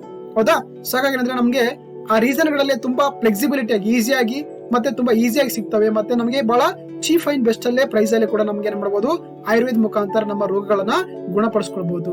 ಸೊ ಹಾಗಾಗಿ ಅಂದ್ರೆ ಈ ಒಂದು ಆಯುರ್ವೇದ ಪದ್ಧತಿ ಏನಾಗುತ್ತೆ ಪ್ರೆಸೆಂಟ್ ಆಗಿ ಇದೆಲ್ಲೊಂದ್ ಕಡೆ ನಶಿಸಿ ಹೋಗ್ತಾ ಇದೆ. ನಾವೆಲ್ಲ ಕೂಡ ಅಂದ್ರೆ ತುಂಬಾ ವೆಸ್ಟರ್ನ್ ಮೆಡಿಕಲ್ ಸಿಸ್ಟಮ್ಗೆ ಅಡಾಪ್ಟ್ ಆಗ್ತಾ ಇದೀವಿ. ಸೊ ಹಾಗಾಗಿ ನಮ್ಮ ಈ ಪುರಾತನ ಪದ್ಧತಿಯನ್ನ ಕೂಡ ಏನ್ ಮಾಡಬೇಕಾಗಿದೆ, ನಾವು ಉಳಿಸಬೇಕಾಗಿದೆ. ಸೊ ಹಾಗಾಗಿ ಇದರ ಒಂದು ಮಹತ್ವವನ್ನು ಕೂಡ ನಾವು ತಿಳ್ಕೊಳ್ಬೇಕಾಗಿದೆ. ಇದರ ಮುಖಾಂತರ ನಾವು ಈಸಿಯಾಗಿ ತುಂಬಾ ಚೀಫ್ ಆಗಿ ಕೂಡ ನಾವು ಒಂದು ನಮ್ಮ ಹೆಲ್ತ್ ಸಿಸ್ಟಮ್ ಅನ್ನ ಕೂಡ ಈ ಒಂದು ಆಯುರ್ವೇದಿಕ್ ಪದ್ಧತಿಗಳ ಮುಖಾಂತರ ಸುಧಾರಿಸಿಕೊಳ್ಳಕ್ಕೆ ಸಾಧ್ಯ ಆಗುತ್ತೆ. ಆ ಕಾರಣಕ್ಕಾಗಿ ಭಾರತ ಸರ್ಕಾರ ಈ ನ್ಯಾಷನಲ್ ಆಯುಷ್ ಮಿಷನ್ ಅನ್ನ ಪ್ರಮೋಟ್ ಮಾಡ್ಕೊಳ್ಳಕ್ಕೆ ಆಕ್ಚುಲಿ ಈ ಒಂದು ಒಂದು ಆಯೋಗವನ್ನ, ಒಂದು ಯೋಜನೆಯನ್ನ ಲಾಂಚ್ ಮಾಡಿದೆ ಅಂತ ಹೇಳ್ಬೋದು. ಓಕೆ ನೋಡಿ, ನಿಮ್ಗೆಲ್ಲ ಗೊತ್ತಿರುವಂತೆ ಆಕ್ಚುಲಿ ಚರಕ ಅವರನ್ನ ನಾವೇನಂತ ಕರಿತೀವಿ, ಫಾದರ್ ಆಫ್ ದಿ ಆಯುರ್ವೇದ ಅಂತ ಕರೀತಾರೆ. ಓಕೆ, ಮಹರ್ಷಿ ಚರಕ ಅವರನ್ನ ಭಾರತದ ಆಯುರ್ವೇದನ ಪಿತಾಮಹ ಅಂತ ಕರೀತಾರೆ. ಜೊತೆಗೆ ಇವರು ಒಂದು ಚರಕ ಸಮಿತಿ ಅನ್ನುವಂತ ಪುಸ್ತಕವನ್ನು ಬರೆದಿದ್ದಾರೆ. ನೋಡಿ, ಅವಾಗ್ಲೇ ಅವರು ಚರಕ ಅವರೇನಿದ್ರೆ ಆಕ್ಚುಲಿ ಆಪರೇಷನ್ಸ್ ಗಳು ಮಾಡ್ತಾ ಇದ್ರು. ಸೊ ಆಮೇಲೆ ಬರೀ ಆಯುರ್ವೇದ ಮುಖಾಂತರನೇ ಎಂತೆಂತ ರೋಗಗಳನ್ನ ಕೂಡ ಗುಣಪಡಿಸ್ತಿದ್ರು. ಸೊ ಅದಕ್ಕೆ ಅವರನ್ನ ನಾವು ಭಾರತದ ಆಯುರ್ವೇದ ಪಿತಾಮಹ ಅಂತ ಕರೀತಾರೆ. ಸೊ ಚರಕ ಅವರನ್ನ, ಅವರ ಪುಸ್ತಕವಾಗಿದೆ ಚರಕ ಸಮಿತಿ ಅಂತ ಕರೀತಾರೆ. ಓಕೆ, ಆಥರ್ ಆಫ್ ದಿ ಚರಕ ಸಮಿತಿ ಈಸ್ ಚರಕ ಅವರು ಬರೆದಿರುವಂತ ಪುಸ್ತಕ ಆಗಿದೆ, ರೈಟ್. ಸೊ ಹಾಗಾದ್ರೆ ಏನಿದು ಸ್ಕೀಮ್ ಬಗ್ಗೆ ನೋಡ್ತಾ ಹೋಗೋಣ. ಆಕ್ಚುಲಿ ಈ ನ್ಯಾಷನಲ್ ಆಯುಷ್ ಮಿಷನ್ ಇದೆಯಲ್ಲ, ಇದನ್ನ 2014ರಲ್ಲಿ ಲಾಂಚ್ ಮಾಡ್ತಾರೆ under the department of AYUSH ಅಂತ. ಮೋದಿ ಅವರು ಬಂದ ತಕ್ಷಣ ಏನ್ ಮಾಡ್ತಾರೆ ಅಂದ್ರೆ ಒಂದು ಹೊಸ ಡಿಪಾರ್ಟ್ಮೆಂಟ್ ಕೂಡ ಕ್ರಿಯೇಟ್ ಮಾಡಿದ್ರು, ಅದುವೇ ಡಿಪಾರ್ಟ್ಮೆಂಟ್ ಆಫ್ ದಿ ಆಯುಷ್ ಅಂತ. It is working under the ministry of health and family welfare ಅಂತ. ಹೌದಾ, ಇದು ಆರೋಗ್ಯ ಮತ್ತು ಕುಟುಂಬ ಕಲ್ಯಾಣ ಇಲಾಖೆ ಅಡಿಯಲ್ಲಿ ಕೆಲಸ ಮಾಡುವಂತ ಒಂದು ಇಲಾಖೆ, ಅದು ಆಯುಷ್ ಇಲಾಖೆ ಆಗಿದೆ. ಅದರ ಅಡಿಯಲ್ಲಿ ಈ ನ್ಯಾಷನಲ್ ಆಯುಷ್ ಮಿಷನ್ ಅನ್ನ ಲಾಂಚ್ ಮಾಡ್ತಾರೆ. ಓಕೆ, ಅದ್ರ ಜೊತೆಗೆ ಹೊಸ ಮಿನಿಸ್ಟ್ರಿ ಕೂಡ ಲಾಂಚ್ ಮಾಡಿದ್ರು, that is called the ministry of the Ayush ಅಂತ. ಸೊ ಹಾಗಾದ್ರೆ ಈ ಸ್ಕೀಮಿನ ಮುಖ್ಯ ಉದ್ದೇಶ ಏನಂತಂದ್ರೆ actually Ayush sector to promote the holistic health of the Indians ಅಂತ ನೋಡಿ. ಅಂದ್ರೆ ಇದು ಸಮಗ್ರವಾಗಿ ನಮ್ಮ ಭಾರತದ ಒಂದು ಏನಂದ್ರೆ ಈ ಆಯುಷ್ ಸಿಸ್ಟಮ್ ಇದೆಯಲ್ಲ, ಇದನ್ನ ತುಂಬಾ ಸೈಂಟಿಫಿಕ್ ಬೇಸಿಸ್ ಅಲ್ಲಿ ಇದನ್ನ ತುಂಬಾ ಪ್ರಮೋಟ್ ಮಾಡುವಂತದ್ದು ಈ ಒಂದು ನ್ಯಾಷನಲ್ ಆಯುಷ್ ಮಿಷನ್ ನ ಒಂದು ಮುಖ್ಯ ಉದ್ದೇಶ ಆಗಿದೆ. ಜೊತೆಗೆ ತುಂಬಾ ಗ್ಯಾಪ್ ಆಗ್ತಾ ಇದೆ ನಮಗೆ. ಹೌದಾ, ಬಹಳ ಜನ ಏನ್ ಮಾಡ್ತೀವಿ, ನಾವೆಲ್ಲ ತುಂಬಾ ವೆಸ್ಟರ್ನ್ ಮೆಡಿಕೇಶನ್ಗೆ ಅಡಾಪ್ಟ್ ಆಗ್ತಾ ಇದ್ವಿ. ಸೊ ಹಾಗಾಗಿ ಅದನ್ನ ಮರುಕಳಿಸಿ ಮತ್ತೆ ನಮ್ಮ ಆಯುರ್ವೇದ ಪದ್ಧತಿಯನ್ನ ನಮ್ಮ ಜೀವನದಲ್ಲಿ ಅಳವಡಿಸಿಕೊಳ್ಳುವಂತದ್ದು ಪ್ರಮೋಟ್ ಮಾಡೋಕೆ ಈ ಒಂದು ಸ್ಕೀಮ್ ಅನ್ನ ಲಾಂಚ್ ಮಾಡಿದ್ದಾರೆ. ಹೌದಾ? ಸೊ ಹಾಗಾಗಿ ಅಂದ್ರೆ ನೋಡಿ, ಎಷ್ಟೋ ಕಾಯಿಲೆಗಳಿಗೆ ಏನಂದ್ರೆ ನಾವು ಬರೀ ನಮ್ಮ ಆಯುರ್ವೇದಿಕ್ ಪದ್ಧತಿಗಳಿಂದ ನಮ್ಮ ದೇಶದಲ್ಲಿ ಅದಕ್ಕೆ ಸೊಲ್ಯೂಷನ್ ಕೊಡ್ತಾ ಹೋಗ್ತಾರೆ ಅಥವಾ ಮೆಡಿಕೇಟ್ ಕೊಡ್ತಾ ಹೋಗ್ತಾ ಇದ್ದಾರೆ. ಸೊ ಹಾಗಾಗಿ ಇದು ಎಲ್ಲೊಂದ್ ಕಡೆ ನಮಗೆ ಲೋಕಲ್ ಅಂತ ಕರಿತೀವಿ. ಹೌದಾ? It is also one type of the Atma Nirbhar Bharat ಅಂತ ಹೇಳ್ಬೋದು, ರೈಟ್? ಸೊ ಹಾಗೆ ಇದರಲ್ಲಿ ಒಂದು ಕಾಂಪೋನೆಂಟ್ಸ್ ಏನಂದ್ರೆ ನೋಡಿ, ಈ ಒಂದು ಮಿಷನ್ ಮುಖಾಂತರ ಆಕ್ಚುಲಿ ಆಯುಷ್ ಸರ್ವಿಸ್ ಗಳನ್ನ ಪ್ರಮೋಟ್ ಮಾಡುತ್ತೆ. ಹೌದಾ? ಸೊ ಅದು ಆಯುರ್ವೇದ ಆಗಿರ್ಬೋದು, ಯೋಗ, ಯುನಾನಿ, ಸಿದ್ಧ, ಹೋಮಿಯೋಪತಿ ಅಂತ ಸರ್ವಿಸ್ ಗಳೇನಂದ್ರೆ ಪ್ರಮೋಟ್ ಮಾಡುವಂತದ್ದು. ಜೊತೆಗೆ ಆಯುಷ್ಗೋಸ್ಕರನೇ ಎಜುಕೇಶನ್ ಇನ್ಸ್ಟಿಟ್ಯೂಷನ್ ಗಳನ್ನ, ಅಂದ್ರೆ ಆಯುರ್ವೇದಗೋಸ್ಕರ ಅಂದ್ರೆ ಒಂದು ಶಾಲೆಗಳನ್ನ ಅಥವಾ ಶೈಕ್ಷಣಿಕ ಸಂಸ್ಥೆಗಳನ್ನ ತೆರೆಯುವಂತದ್ದು. ಜೊತೆಗೆ ಕ್ವಾಲಿಟಿ ಕಂಟ್ರೋಲ್ ಅಂಡ್ ಆಯುಷ್ ಅಂತ ಕರಿತೀವಿ ನೋಡಿ. ಹೌದಾ? ಈಗ ನೋಡಿ, ಎಷ್ಟೋ ಜನ ಏನ್ ಮಾಡ್ತಾರೆ ಅಂದ್ರೆ ನಮ್ಮ ದೇಶದಲ್ಲಿ ಬರೀ ಫೇಕ್ ಆಗಿ ಆಯುರ್ವೇದ ಕೊಡ್ತೀವಿ ಅಂತ ಏನ್ ಮಾಡ್ತಾರೆ, ಮೋಸ ಮಾಡ್ತಾ ಇದಾರೆ. ಅಂದ್ರೆ ಅವ್ರ ಹತ್ರ ಯಾವ್ದೇ ರೀತಿ ಕ್ವಾಲಿಟಿ ಇರಂಗಿಲ್ಲ. ಸೊ ಏನಾಗುತ್ತೆ, ಅದ್ರ ಎಲ್ಲೊಂದ್ ಕಡೆ ಆಯುಷ್ ಅಥವಾ ಆಯುಷ್ಯದ ಬಗ್ಗೆ ನಮ್ಗೆ ಎಲ್ಲೊಂದ್ ಕಡೆ ಸೊ ಫೇಕ್ ಅಂತ ಅನ್ಸ್ಬಹುದು.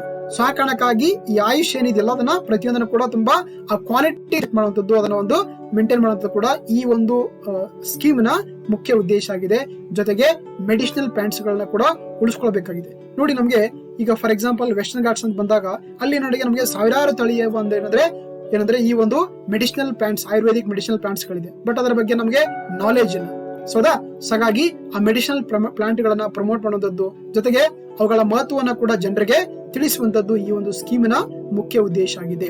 ಜೊತೆಗೆ ಇಲ್ಲಿ ಫ್ಲೆಕ್ಸಿಬಲ್ ಆಗಿ, ಅಂದ್ರೆ ಅಷ್ಟು ಮ್ಯಾಂಡೇಟರಿ ಅಲ್ಲ, ಅದ್ರ ಜೊತೆಗೆ ಏನಂದ್ರೆ ಆಯುಷ್ ವೆಲ್ ಸೆಂಟರ್ ಗಳನ್ನ ತೆರೆಯುವಂತದ್ದು, ಅದರ ಮುಖಾಂತರ ಯೋಗ ಮುಖಾಂತರ ನಮ್ಮ ರೋಗವನ್ನ, ಜೊತೆಗೆ ನ್ಯಾಚುರೋಪತಿ ಮುಖಾಂತರ ನಮ್ಮ ರೋಗಗಳನ್ನ ಕೂಡ ಸೊ ನಾವು ಕಡಿಮೆ ಮಾಡ್ಕೊಳ್ಳಕ್ಕೆ ಸಾಧ್ಯ ಆಗುತ್ತೆ. ಜೊತೆಗೆ ಟೆಲಿಮೆಡಿಸಿನ್ ನೋಡಿ. ಹೌದಾ? ಈಗ ನೋಡಿ, ಟೆಲಿಮೆಡಿಸಿನ್ ಅಂದ್ರೆ ನಾವ್ ಏನ್ ಮಾಡ್ಬೋದು, ಬರೀ ಸೊ ಜಸ್ಟ್ ಒಂದು ಏನಂತಾರೆ, ಸೊ ಕಮ್ಯುನಿಕೇಶನ್ ಮುಖಾಂತರನೇ ಒಂದು ಮೆಡಿಸಿನ್ ಕೊಡುವಂತದ್ದು, ಎಸ್ಪೆಷಲಿ ಅಲ್ಲಿ ಅವೈಲೇಬಲ್ ಆಗಿರುವಂತಹ ಒಂದು ಆಯುರ್ವೇದಿಕ್ ಮೆಡಿಸಿನ್ ಗಳನ್ನ ಕೂಡ ಕೊಳ್ಳಕ್ಕೆ ಸಾಧ್ಯ ಆಗುತ್ತೆ ಥ್ರೂ ಟೆಲಿಮೆಡಿಸಿನ್ ಅಂತ ಹೇಳ್ಬೋದು. ಜೊತೆಗೆ ಇನ್ನೋವೇಷನ್ ಇನ್ ದಿ ಆಯುಷ್ ಅಂತ ನೋಡಿ, ಈಗ ಯಾವುದೇ ಒಂದು ಸ್ಕೀಮ್ ಅನ್ನ ಇಂಪ್ಲಿಮೆಂಟೇಷನ್ ಮಾಡ್ಬೇಕಾದ್ರೆ ಅಲ್ಲಿ ಫಂಡಿಂಗ್ ಅಥವಾ ಫೈನಾನ್ಸ್ ಅನ್ನೋದು ತುಂಬಾ ಇಂಪಾರ್ಟೆಂಟ್ ಆಗುತ್ತೆ. ಸೊ ಹಾಗಾಗಿ ಈ ಆಯುಷ್ಗಳಲ್ಲಿ ಒಂದು ನಾವೀನ್ಯತೆಯನ್ನು ಕ್ರಿಯೇಟ್ ಮಾಡ್ಕೊಳ್ಳಕ್ಕೆ ನಾವು ಅಂದ್ರೆ ಈ ಪಬ್ಲಿಕ್ ಪ್ರೈವೇಟ್ ಅಂದ್ರೆ ಸಾರ್ವಜನಿಕ ಮತ್ತು ಖಾಸಗಿ ಸಹಭಾಗಿತ್ವದೊಂದಿಗೆ ಈ ಸ್ಕೀಮ್ ಗಳನ್ನ ಕೂಡ ಪ್ರಮೋಟ್ ಮಾಡ್ಕೊಳ್ಳಕ್ಕೆ ಒಂದು ಇದರಲ್ಲಿ ಆಪ್ಷನ್ ಕೊಟ್ಟಿದ್ದಾರೆ. ಜೊತೆಗೆ ಇಲ್ಲಿ ಇನ್ಫಾರ್ಮೇಶನ್, ಎಜುಕೇಶನ್, ಕಮ್ಯುನಿಕೇಶನ್ ಅಂತ ನೋಡಿ, ಯಾವುದೇ ಒಂದು ಫೀಲ್ಡ್ ತುಂಬಾ ಡೆವಲಪ್ ಆಗಬೇಕಾದ್ರೆ ಅಲ್ಲಿ ಏನ್ ಬೇಕು, ನಮಗೆ ಫಸ್ಟ್ ಆ ಒಂದು ವಿಷಯದ ಬಗ್ಗೆ ನಮ್ಗೆ ಮಾಹಿತಿ ಬೇಕು. ಜೊತೆಗೆ ಅದರಲ್ಲಿ ಒಂದು ಸಾಕ್ಷರತೆ ಪಡಿಬೇಕು ನಾವು. ಜೊತೆಗೆ ಅಲ್ಲೇನಂದ್ರೆ ಒಂದು ಕಮ್ಯುನಿಕೇಶನ್ ಬೇಕಾಗುತ್ತೆ ನಮಗೆ. ನೋಡಿ, ಈಗ ಫಾರ್ ಎಕ್ಸಾಂಪಲ್ ನಾರ್ತ್ ಇಂಡಿಯಾದಲ್ಲಿ ಏನೋ ಒಂದ್ ಕಡೆ ನಮಗೆ ಸಾಕಷ್ಟು ಆಯುರ್ವೇದಿಕ್ ಮೆಡಿಸಿನಲ್ ಪ್ಲಾಂಟ್ ಸಿಗ್ತವೆ, ಅದೇ ರೀತಿ ಸೌತ್ ಇಂಡಿಯಾದಲ್ಲಿ ಕೂಡ ಸಿಗ್ತವೆ. ಸೊ ಹಾಗಾಗಿ ಏನ್ ಮಾಡ್ಬೋದು, ನಾವು ನಮ್ಮ ಒಂದು ಮಾಹಿತಿಯನ್ನ ಎಕ್ಸ್ಚೇಂಜ್ ಮಾಡೋ ಮೂಲಕ ಒಂದು ಆಯುಷ್ ಅನ್ನುವಂತ ಒಂದು ಫೀಲ್ಡ್ ಅನ್ನ ಕೂಡ ನಾವು ತುಂಬಾ ಗ್ರೋ ಮಾಡಕ್ಕೆ ಸಾಧ್ಯ ಆಗುತ್ತೆ. ಓಕೆನಾ? ಜೊತೆಗೆ ಇದೊಂದು ವಾಲಂಟರಿ ಸರ್ಟಿಫಿಕೇಶನ್ ಸ್ಕೀಮ್ ಕೂಡ ಕೊಡ್ತಾರೆ ನೋಡಿ. ಅಂದ್ರೆ ನೀವು ಏನಾದ್ರೂ ಕೂಡ ಲೋಕಲ್ ಏರಿಯಾದಲ್ಲಿ ಸಿಗುವಂತ ಮೆಡಿಸಿನಲ್ ಪ್ಲಾಂಟ್ ಗಳನ್ನ ಕೂಡ ಏನಾದ್ರೆ ಅದ್ರ ಬಗ್ಗೆ ಸ್ಟಡಿ ಮಾಡ್ಕೊಂಡು ರಿಪೋರ್ಟ್ ಕೊಟ್ಟರೆ ನಿಮಗೆ ಒಂದು ವಾಲಂಟರಿ ಸರ್ಟಿಫಿಕೇಶನ್ ಕೊಡ್ತಾರೆ. ಅದ್ರ ಮುಖಾಂತರ ನೀವು ಅದರ ಒಂದು ಏನ್ ಮಾಡಬಹುದು, ಅಲ್ಲೇ ಒಂದು ಇಂಡಸ್ಟ್ರಿನ ಗ್ರೋ ಮಾಡಕ್ ಕೂಡ ಸಾಧ್ಯ ಆಗುತ್ತೆ. Okay, so these are the important components of the national Ayush mission ಅಂತ ಕರೀತಾರೆ. ಓಕೆ, ಸೊ ಹಾಗಾಗಿ ಇದಿಷ್ಟು ನಿಮ್ಗೆ ಗೊತ್ತಿರಬೇಕು. ನೋಡಿ, ಇಲ್ಲಿ ಎರಡು ತರ ಒಂದು ಸ್ಕೀಮ್ ಗಳನ್ನ ಮೆನ್ಷನ್ ಮಾಡಿದಾರೆ. ಹೌದಾ? ಒಂದು ಸೆಂಟ್ರಲಿ ಸ್ಪಾನ್ಸರ್ಡ್ ಸ್ಕೀಮ್ ಅಂತ ಬರುತ್ತೆ, ಇನ್ನೊಂದು ಸೆಂಟ್ರಲ್ ಸೆಕ್ಟರ್ ಸ್ಕೀಮ್ ಅಂತ ಕರೀತಾರೆ. ಹೌದಾ? ಈ ನ್ಯಾಷನಲ್ ಆಯುಷ್ ಮಿಷನ್ ಇದೆಯಲ್ಲ, ಇದನ್ನ ಒಂದು ಸೆಂಟ್ರಲಿ ಸ್ಪಾನ್ಸರ್ಡ್ ಸ್ಕೀಮ್ ಅಂತ ಕರೀತಾರೆ. ನೋಡಿ, ಈ ಸ್ಪಾನ್ಸರ್ಡ್ ಅಂದ್ರೆ ಗೊತ್ತಾಗುತ್ತೆ ನಮ್ಗೆ. ಹೌದಾ? ಇದೊಂದು ಕೇಂದ್ರ ಆಯೋಜಿತ ಯೋಜನೆ ಅಂತ. ಇದರಲ್ಲಿ ಏನ್ ಮಾಡುತ್ತೆ, ಸೆಂಟರ್ ಮತ್ತೆ ಸ್ಟೇಟ್ ಅಂದ್ರೆ ಎರಡು ಕೂಡ ಫಂಡಿಂಗ್ ಮಾಡ್ತೇವೆ. ಈಗ ಫಾರ್ ಎಕ್ಸಾಂಪಲ್ ತಗೊಂಡ್ರೆ ನೋಡಿ, ಈಗ 60-40 ಇರುತ್ತೆ ಮೇಜರ್ ಆಗಿ. ಅಂದ್ರೆ 60% ಈ ಒಂದು ಯೋಜನೆಗೆ ಕೇಂದ್ರ ಸರ್ಕಾರ ಕೊಡುತ್ತೆ, 40% ಅಮೌಂಟ್ ಅನ್ನ ಸ್ಟೇಟ್ ಕೊಡುತ್ತೆ. ಸೊ ಅದೇ ರೀತಿ ಕೆಲವೊಂದು ಪ್ರದೇಶಗಳಿಗೆ 70% ಸೆಂಟರ್ ಕೊಡುತ್ತೆ, 30% ಸ್ಟೇಟ್ ಕೊಡುತ್ತೆ. ಅದೇ ರೀತಿ ಈ ಗುಡ್ಡಗಾಡ ಪ್ರದೇಶಗಳು, ಈ ನಾರ್ತ್ ಈಸ್ಟ್ ಆಗಿರ್ಬೋದು, ಆಮೇಲೆ ಸೊ ಬೇರೆ ಬೇರೆ ತರ ಪ್ರದೇಶಗಳು ಇರ್ತವೆ, ಅಲ್ಲಿ ಏನ್ ಮಾಡ್ತಾರೆ ಅಂದ್ರೆ ಸೊ 90% ಸೆಂಟರ್ ಕೊಡುತ್ತೆ, 10% ಸ್ಟೇಟ್ ಕೊಡುತ್ತೆ. ಸೊ ಅದನ್ನ ನಾವು ಏನಂತ ಕರಿತೀವಿ, ಸೆಂಟ್ರಲಿ ಸ್ಪಾನ್ಸರ್ಡ್ ಸ್ಕೀಮ್ ಅಂತ ಕರೀತಾರೆ. ಇದರಲ್ಲಿ ಎರಡು ಕೂಡ ಕೇಂದ್ರ ಕೂಡ ದುಡ್ಡು ಹಾಕುತ್ತೆ, ಇವನ್ ಸ್ಟೇಟ್ ಕೂಡ ಅದರಲ್ಲಿ ದುಡ್ಡನ್ನ ಹಾಕ್ಬೇಕಾಗುತ್ತೆ. ಸೊ ಹಾಗಾಗಿ ಈ ಸೆಂಟ್ರಲಿ ಸ್ಪಾನ್ಸರ್ಡ್ ಸ್ಕೀಮ್ ಇದೆಯಲ್ಲ, ಇದು ಮೇಜರ್ ಆಗಿ ಸ್ಟೇಟ್ ಇಷ್ಟ ಇರುವಂತ ಅಂದ್ರೆ ರಾಜ್ಯ ಪಟ್ಟಿರುವಂತ ವಿಷಯಗಳಿಗೆ ಅಂದ್ರೆ ಲಾಗಳು ಮಾಡಿದಾಗ ಅಲ್ಲಿ ಸೆಂಟ್ರ್ ಮತ್ತೆ ಸ್ಟೇಟ್ ಎರಡು ಕೂಡ ಪ್ರೊವೈಡ್ ಮಾಡ್ತಾ ಹೋಗ್ತವೆ. ಫಾರ್ ಎಕ್ಸಾಂಪಲ್ ಅಂದ್ರೆ ನೋಡಿ, ನಿಮ್ಗೆಲ್ಲ ಗೊತ್ತಿರುವಂತೆ MG ನರೇಗಾ, ಹೌದಾ? Mahatma Gandhi national rural employment guarantee act ಅಂತ ಬರುತ್ತೆ. ಸೋದಾ ಇದರಲ್ಲಿ ಏನಾಗುತ್ತೆ ನೋಡಿ, ಇದೊಂದು ಸೆಂಟ್ರಲಿ ಸ್ಪಾನ್ಸರ್ಡ್ ಸ್ಕೀಮ್ ಅಂತ ಕರಿತೀವಿ. ಇದಕ್ಕೆ ಸೆಂಟರ್ ಕೂಡ ಫಂಡಿಂಗ್ ಮಾಡುತ್ತೆ, ಹಾಗೆ ಸ್ಟೇಟ್ ಕೂಡ ಫಂಡಿಂಗ್ ಮಾಡುತ್ತೆ. ಅದಕ್ಕೆ ನಾವು ಸೆಂಟ್ರಲಿ ಸ್ಪಾನ್ಸರ್ಡ್ ಸ್ಕೀಮ್ ಅಂತ ಕರೀತಾರೆ. ಅದೇ ರೀತಿ ಸೆಂಟ್ರಲ್ ಸೆಕ್ಟರ್ ಸ್ಕೀಮ್ ಅಂತಂದ್ರೆ ಕನ್ನಡದಲ್ಲಿ ಕೇಂದ್ರ ವಲಯದ ಯೋಜನೆಗಳನ್ನು ಕರಿತೀವಿ. ಓಕೆ, ಕೇಂದ್ರ ವಲಯದ ಯೋಜನೆಗಳನ್ನು ಕರೀತಾರೆ. ಯಾವುದು ಸ್ಕೀಮ್ಗಳು ಸೆಂಟ್ರಲ್ ಸೆಕ್ಟರ್ ಸ್ಕೀಮ್ಗಳಾಗಿರ್ತಾವೋ ಅದಕ್ಕೆ 100% funding is given by the central government ಆಗಿರುತ್ತೆ. ಹೌದಾ, ಅದಕ್ಕೆ 100% ಅಮೌಂಟ್ ಅನ್ನ ಯಾರಾಗ್ತಾರೆ, ಓನ್ಲಿ ಸೆಂಟರ್ ಮಾತ್ರ ಆಗುತ್ತೆ. ಅಲ್ಲಿ ಸ್ಟೇಟ್ ಯಾವುದೇ ರೀತಿ ಇಂಟರ್ಫಿಯರ್ ಆಗಿರಂಗಿಲ್ಲ, ಎಸ್ಪೆಷಲಿ ಇಂದ ಫಂಡಿಂಗ್ ಬಂದ್ರೆ.